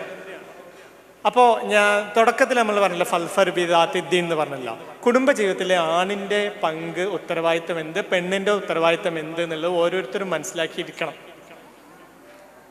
അപ്പോൾ ആണിൻ്റെ ഉത്തരവാദിത്തമാണ് ഈ കുടുംബത്തിൻ്റെ സാമ്പത്തികം, ചെലവ്, ബാധ്യതകൾ, ഉത്തരവാദിത്തങ്ങൾ, മക്കളുടെ പഠനം, മക്കളുടെ ജീവിതത്തിന് ആവശ്യമായ എല്ലാ സാമ്പത്തികമായ കാര്യങ്ങളും നോക്കുക, ആത്മീയമായ കുടുംബത്തിൻ്റെ നേതൃത്വം, കുടുംബത്തിൻ്റെ നിയന്ത്രണം, ഇതൊക്കെ ആണിൻ്റെ ഉത്തരവാദിത്തത്തിൽ പെടുമ്പോൾ പെണ്ണിൻ്റെ ഉത്തരവാദിത്തത്തിൽ, സ്ത്രീയുടെ ഉത്തരവാദിത്തത്തിൽ പെടുന്നതാണ് ഈ കുഞ്ഞുങ്ങളുടെ കുഞ്ഞുങ്ങളെ നോക്കൽ, അവരെ ശുശ്രൂഷിക്കൽ, ഭക്ഷണം കൊടുക്കുക, ഇങ്ങനെയുള്ള ഉത്തരവാദിത്തങ്ങൾ സ്ത്രീകൾക്കും ഉണ്ടാകും. ചിലതൊക്കെ സ്ത്രീകൾ ഒഴിവാക്കിയിട്ടുണ്ട്, ചിലതെന്നൊക്കെ പുരുഷന്മാരെ ഒഴിവാക്കിയിട്ടുണ്ട്. ഇതിനപ്പുറത്ത് സ്ത്രീക്ക് സ്വാതന്ത്ര്യമുണ്ട്. ഇപ്പോൾ ഒരു പെൺകുട്ടി ജോലിക്ക് പോകണമെന്ന് ആഗ്രഹിക്കുന്നുണ്ട്. ഇവിടെ പണ്ഡിതന്മാരിരിക്കുമ്പോൾ ഞാൻ ഈ ഫത്വ പറയേണ്ട ആളല്ല, എൻ്റെ ഭാഗത്ത് എന്തെങ്കിലും തെറ്റുണ്ടെങ്കിൽ നിങ്ങൾ തിരുത്തി തന്നാൽ മതി. ജോലിക്ക് പോകണമെന്നൊരു സ്ത്രീ ആഗ്രഹിക്കുന്നുണ്ടെങ്കിൽ അവൾക്ക് ജോലിക്ക് പോകാം. പക്ഷെ അവൾ ജോലിക്ക് പോയിട്ട് ആ സമ്പത്ത് കൊണ്ട് ഈ കുടുംബം നോക്കേണ്ട യാതൊരു ഉത്തരവാദിത്വം അവൾക്കില്ല. അവിടെ അവൾക്കൊരു സ്വാതന്ത്ര്യമുണ്ട്. ഈ സ്വാതന്ത്ര്യത്തെ തടഞ്ഞു വെക്കാൻ ഭർത്താവിന് പറ്റില്ല. അവൾക്ക് പഠിച്ചവൻ അനുവദിച്ച ഒരു സ്വാതന്ത്ര്യത്തെയും തടഞ്ഞു വെക്കാൻ ഭർത്താവിന് പറ്റില്ല. ഭർത്താവിന് പഠിച്ചവൻ അനുവദിച്ച ഒരു സ്വാതന്ത്ര്യത്തെയും തടഞ്ഞു വെക്കാൻ ഭാര്യയ്ക്കും പറ്റില്ല. ഇതൊക്കെയാണ് ഇസ്ലാം. എങ്കിലും നാട്ടു നടപ്പ് പലപ്പോഴും അങ്ങനെയല്ല എന്നുള്ളതാണ്. ഞാൻ നേരത്തെ ചോദിച്ചില്ല, എൻ്റെ ഉമ്മാനിപ്പാനും കാണാൻ പോട്ടേന്ന് ചോദിച്ചിട്ട് പോകേണ്ട അവസ്ഥ അതൊക്കെ നിൽക്കട്ടെ. ഈ ഭാര്യയും ഭർത്താവിനും സമ്മതമുള്ള, രണ്ടുപേർക്കും താല്പര്യമുള്ള ഒരു കാര്യം, രണ്ടാൾക്കും കൂടി ഒന്ന് ടൂറ് പോകണം. ഇവർക്ക് രണ്ടാൾക്കും കൂടെ ഒന്ന് ഊട്ടി മൈസൂരൊക്കെ ഒന്ന് പോയിട്ട് വരണം. ഇതിന് വീട്ടിൽ ആരുടെ സമ്മതമാണ് വേണ്ടത്? ഇസ്ലാം അനുസരിച്ച് നിങ്ങൾ പറയാം, ആരുടെ സമ്മതമാണ് വേണ്ടത്? ഉമ്മാനോടും ഉപ്പാനോടും ഉള്ളൊരു ആദരവിൻ്റെ ഭാഗമായിട്ട് അവരോട് നമ്മൾ വിനയത്തോടെയും വിധേയത്തോടെയും ഇത് അവതരിപ്പിക്കണം. അല്ലേ? പാടില്ല, പോവാൻ പാടില്ല എന്ന് പറയാൻ ഏതെങ്കിലും ഉമ്മാക്കും ഉപ്പാക്കും അധികാരമുണ്ടോ? അവളവളെ ഭർത്താവിൻ്റെ കൂടെ അവള് പോണ്. പക്ഷെ നമ്മളെ കുടുംബങ്ങളിൽ എന്താ നടക്കുന്നത്? പലർക്കും ഈ സ്വാതന്ത്ര്യമില്ലാത്തത് കൊണ്ട് പ്രയാസങ്ങൾ ആണും പെണ്ണും ഒക്കെ അനുഭവിക്കുന്നുണ്ട്. അങ്ങനെയുള്ള സ്വാതന്ത്ര്യക്കുറവുകൾ, ഇപ്പോൾ ഒരു നന്നായി പഠിക്കുന്ന ഒരു കുട്ടി, എനിക്ക് വ്യക്തിപരമായി അറിയുന്നത് നല്ല ദീനിയായിട്ടുള്ളൊരു പെൺകുട്ടിയാണ്, നന്നായി പഠിക്കുന്നൊരു കുട്ടിയാണ്. ഈ കുട്ടിക്ക് ഒരൊറ്റ ആഗ്രഹം ഉണ്ടായിരുന്നുള്ളൂ, അവളെ പഠനം പൂർത്തിയാക്കണം. അപ്പം നല്ലൊരു ആലോചന വന്നപ്പോൾ അത് ഒഴിവാക്കണ്ടെന്ന് പറഞ്ഞിട്ട് എല്ലാവരും കൂടെ കല്യാണം കഴിപ്പിച്ചു. ഈ പെൺകുട്ടിയുടെ ചെക്കൻ്റെ ഉപ്പാനോട് പറഞ്ഞു, അങ്ങനെ അവൾക്ക് ആ പഠനം പൂർത്തിയാക്കണം, പിന്നെ ജോലിക്ക് പോകണ്ടേന്നൊക്കെ ഉള്ളത് ഒരു രണ്ടാളും കൂടെ ആലോചിച്ച് ചെയ്തോട്ടെ, അവൾക്ക് പഠിച്ചത് മുഴുവനാക്കണം എന്ന് ആഗ്രഹമുണ്ട്, 3-4 ലക്ഷം രൂപ ഞാൻ ചെലവഴിച്ചിട്ടാണ് അവളെ പഠിപ്പിച്ചത്, ഓൾക്കും അത് പൂർത്തിയാക്കണം എന്ന് ആഗ്രഹമുണ്ട്. ഈ പയ്യൻ്റെ ഉപ്പ പറഞ്ഞു, അതിനെന്താ പോയിക്കോട്ടെ, അതിനൊന്നും ഒരു കുഴപ്പമില്ലല്ലോ എന്ന്. അങ്ങനെ കല്യാണം കഴിഞ്ഞു. 4ാമത്തെ ദിവസം ഈ പെൺകുട്ടി യൂണിഫോം മാറ്റി പോവാൻ നിൽക്കുന്ന നേരത്ത് ചെറുക്കൻ്റെ ബാപ്പ ചോദിച്ചു, നിൽക്ക് എവിടേക്കാ പോണതെന്ന്. അപ്പോൾ അവളിങ്ങനെ പറഞ്ഞു, ഉപ്പ ഞാൻ അങ്ങനെ കോളേജിൽ പോവാണ്. ഈ തറവാട്ടിലെ പെണ്ണുങ്ങൾ അധ്വാനിച്ച് കൊണ്ടുവന്നിട്ട് തിന്നേണ്ട ഗതികേട് ഞങ്ങൾക്ക് ആർക്കും ഉണ്ടായിട്ടില്ല, കയറാകത്തേക്ക്. അപ്പം അവള് കരഞ്ഞോണ്ട് അങ്ങോട്ട് അകത്തേക്ക് ചെന്നപ്പോൾ മോൻ പറഞ്ഞ്, ഞാൻ എന്താ ചെയ്യുക, ഇപ്പം പറഞ്ഞതിൻ്റെ അപ്പുറത്തേക്ക് എനിക്ക് നിൽക്കാൻ പറ്റൂല എന്ന്. നിങ്ങൾ പറയൂ, ഇതിനെ നമ്മൾ ഇസ്ലാം വെച്ചിട്ട് പലരും ഇതിനെ ന്യായീകരിക്കും. അങ്ങനെ പാടുള്ളതാണോ? ഈ സ്വാതന്ത്ര്യക്കുറവുകൾ ഇവിടെ നമ്മളെ കുടുംബങ്ങളിൽ നടക്കുന്നുണ്ട്. അങ്ങനെ ഒരു കുടുംബജീവിതം എനിക്ക് വേണ്ട എന്നൊരു കുട്ടി തീരുമാനിച്ചു കഴിഞ്ഞാൽ അതിനെ നമുക്ക് കുറ്റം പറയാൻ പറ്റൂല.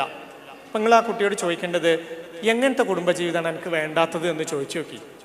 അവൾക്ക് കുടുംബജീവിതം വേണ്ടാഞ്ഞിട്ടോ, അവൾക്കൊരു ഭർത്താവിനെ വേണ്ടാഞ്ഞിട്ടോ, മക്കളുണ്ടാവാൻ ആഗ്രഹമില്ലാഞ്ഞിട്ടോ ഒന്നും ആവില്ല. എൻ്റെ ഉമ്മ അനുഭവിച്ച കുടുംബജീവിതം പോലത്തെ ഒരു കുടുംബജീവിതം എനിക്ക് വേണ്ടാന്നായിരിക്കും പറയുന്നുണ്ടാവുക. നിങ്ങൾ പെങ്ങളെ കല്യാണം കഴിപ്പിച്ചു, പെങ്ങളുടെ ഭർത്താവ് കുറച്ച് കാലം കഴിഞ്ഞപ്പോൾ നിങ്ങൾ മനസ്സിലാവുന്ന ആള് മദ്യപാനിയാണ് എന്ന്. നിങ്ങൾ ആഴ്ചയിൽ പെങ്ങളെ വിശേഷം അറിയാൻ വേണ്ടി അവിടെ പോണുണ്ടാവും. ഈ എങ്ങനെയും ക്ഷമിച്ച് അവിടെ നിൽക്കുന്നല്ലേ പറയാ ഈ ആങ്ങളമാരും പെണ്ണിൻ്റെ വാപ്പയൊക്കെ. എന്തിന് ഈ പെൺകുട്ടിയുടെ ഉമ്മ വരെ പറയൂലേ, ഈ ഇങ്ങോട്ട് പോന്നിട്ട് എന്തിനാന്ന്? ആൾക്കാരോട് നമ്മൾ വജ്ജന പറയണ്ടേന്നാണ് ഞങ്ങളെ നാട്ടിൽ പറയാം. ആൾക്കാരോട് എന്ത് വജ്ജന പറയാനാണുള്ളത്? റബ്ബിനോടല്ലാതെ ആരോടാണ് ഇത് പറയാനുള്ളത്? ആ പെൺകുട്ടിക്ക് ഇസ്ലാമികമായിട്ട് ജീവിക്കാനുള്ള ഒരു സാഹചര്യം അവിടെ ഇല്ലാന്നുണ്ടെങ്കിൽ നിനക്ക് ഓനെ വേണോ വേണ്ടേ, ഇപ്പൊ പറയും വേണ്ടെങ്കിൽ ഇങ്ങോട്ട് പോരെ, അന്നെ നോക്കാൻ ഞങ്ങളുണ്ട് എന്ന് പറയാൻ എന്തുകൊണ്ട് നമുക്ക് സാധിക്കണില്ല? പെട്ടു പെണ്ണിന്റെ ജീവിതം അത്ര കഷ്ടപ്പാട് അനുഭവിക്കുന്നുണ്ട് നമ്മളെ സമൂഹത്തിലെ സ്ത്രീകൾ. ഈ ആരാ പറയണതെന്നറിയോ? ഈ എങ്ങനെങ്കിലും ക്ഷമിച്ച് സഹിച്ചോടെ നിൽക്കുന്ന് പറയണത് ആരാന്നറിയോ? ഓളസ്വത്തിന്റെ പകുതിയും കൂടെ കൈക്കലാക്കി വെച്ചിട്ടുള്ള ആങ്ങളെയാണ് പറയുന്നത് അവിടെ തന്നെ നിൽക്കുന്ന്. ആൾക്കാരെന്താ പറയാന്ന്, അന്റെ താഴെ ഒന്നിനും കൂടെ കെട്ടിക്കാനില്ലേ, ഈ അവിടെ തന്നെ എങ്ങനെയെങ്കിലും നിൽക്കുന്ന്. എന്നിട്ട് ഇവള് ഈ ഭർത്താവിന്റെ ക്രൂരമർദ്ദനം സഹിച്ച് അവന് MDMAയും മെത്തും അടിച്ച് വന്നിട്ട് യാതൊരു നിയന്ത്രണവുമില്ലാതെ എന്തൊക്കെയാണ് ഈ പെൺകുട്ടിയെ ചെയ്യാന്ന് ഒരെത്തും പിടിയില്ലാത്ത, അത്ര സുരക്ഷിതത്വമല്ലാത്ത ഒരു കുഴിയിലേക്ക് അവളെ തള്ളിയിട്ടിട്ട് അവളോട് ഈ വ്യവസ്ഥിതി പറയാണ്, നീ ക്ഷമിച്ചേക്ക് മോളെ. അതൊക്കെ കണ്ടിട്ട് ഏതെങ്കിലും പെൺകുട്ടി പേടിച്ചിട്ട് ഈ വിവാഹ ജീവിതം എനിക്ക് വേണ്ടാന്ന് പറയുന്നുണ്ടെങ്കിൽ അവളെ കൂടെയാണ് നമ്മൾ നിൽക്കേണ്ടത്. അവളെ കുറ്റം പറയരുത്. അവളോട് ചോദിക്കും എന്താണ് അവളെ പേടി എന്നുള്ളത്. ആ പേടി മനസ്സിലാക്കി അങ്ങനെ അവൾക്ക് പേടിയില്ലാത്ത സുരക്ഷിതമായൊരു വിവാഹ ജീവിതത്തിലേക്ക് ആ പെൺകുട്ടിയെ എത്തിച്ചു കൊടുക്കേണ്ട ബാധ്യത നമുക്കൊക്കെ ഉണ്ട്. അതാണ് എൻ്റെ കാഴ്ചപ്പാട്. കുട്ടികളെ ഭാഷയുമായി ബന്ധപ്പെട്ട് ഉസ്താദിന് എന്തെങ്കിലും ചോദിച്ചിരുന്നു. രണ്ടാമതൊരു ചോദ്യം ഉണ്ടായിരുന്നു. കുട്ടികളുടെ ഭാഷയുമായി ബന്ധപ്പെട്ടാണ് ചോദ്യം. ഞാൻ ചുരുക്കി പറയാം. കുട്ടികളെ ഭാഷക്കാരാക്കുന്നത് പലപ്പോഴും നമ്മളാണ്. ഭാഷ എല്ലാ കുട്ടികൾക്കും ഉണ്ടാവും. അതുണ്ടാവുന്നത് എന്താണെന്ന് വെച്ച് കഴിഞ്ഞാൽ കുട്ടികളുടെ ബ്രെയിനിൻ്റെ വളർച്ച എത്താത്തത് കൊണ്ടാണ്. ബ്രെയിനിൻ്റെ ഈ ഫ്രണ്ടൽ ലോബ് എന്ന് പറയും, അതിൻ്റെ വളർച്ച പതുക്കെ ഉണ്ടാവുള്ളൂ. ആവശ്യങ്ങൾ ഉണ്ടാവുക, ആവശ്യങ്ങൾ സാധിപ്പിച്ചെടുക്കുക എന്നുള്ളതാണ് കുട്ടികളുടെ പ്രവണത. അപ്പോൾ അത് എങ്ങനെയൊക്കെ കിട്ടും എന്നുള്ളതാണ് കുട്ടി നോക്കുക. അവിടെ ഒരു രക്ഷിതാവിൻ്റെ നിലപാടാണ് ആ കുട്ടിയുടെ വാശി കുറക്കുക. അപ്പം നമ്മളോടൊരു കുട്ടി ഒരു കാര്യം ചോദിച്ചു, പല രക്ഷിതാക്കളും പറ്റൂല എന്ന് പറയും. അപ്പോൾ കുട്ടി ഒന്നും കൂടെ ഉമ്മ പ്ലീസ് ഉമ്മ എന്ന് പറഞ്ഞാലും ഉമ്മ പറയില്ല പറ്റൂല എന്ന് പറയും. അപ്പോൾ കുട്ടി ചിലപ്പം ഒന്നും കൂടെ വാശി പിടിച്ചിട്ട് കരയും. അപ്പോഴും ചിലപ്പോൾ സമ്മതിക്കില്ല, ആ കരഞ്ഞോന്ന് അറിയും. പിന്നെ കുട്ടി കരച്ചിൽ നിർത്താതാവുകയും ഒന്നും കൂടെ വാശി രൂക്ഷമായിട്ട് പ്രകടിപ്പിക്കുകയും ചെയ്യുമ്പോൾ ആ ചോദിച്ച സംഗതി എടുത്തു കൊടുക്കും. ഇപ്പൊ കുട്ടിക്ക് എന്താ മനസ്സിലായത്? മര്യാദക്ക് ചോദിച്ചാൽ അവിടെ ഒന്നും കിട്ടൂല, ഇവിടെ അലമ്പുണ്ടാക്കിയാൽ എന്തെങ്കിലും കിട്ടുള്ളൂ. അപ്പൊ പിന്നെ ആദ്യം തന്നെ എന്ത് ചെയ്യുക, ചോദിച്ചാൽ കിട്ടിയില്ല എന്നുണ്ടെങ്കിൽ കീറാമുട്ടിത്തരം കാണിക്കുക, സംഗതി നടക്കും. കുട്ടി ശീലിച്ചു. അപ്പൊ കുട്ടികളോട് എല്ലാറ്റിനും വെറുതെ പറ്റൂല എന്ന് പറയരുത്. പറ്റുന്നൊരു കാര്യം കുട്ടി ചോദിച്ചാൽ നിങ്ങൾക്കും ബുദ്ധിമുട്ടില്ല, അതിന് കുട്ടിക്കും ബുദ്ധിമുട്ടില്ല, അത് സാധിപ്പിച്ചു കൊടുത്താൽ സാധിപ്പിച്ചു കൊടുത്തേക്ക്, അതിന് നോന്ന് പറയണ്ട.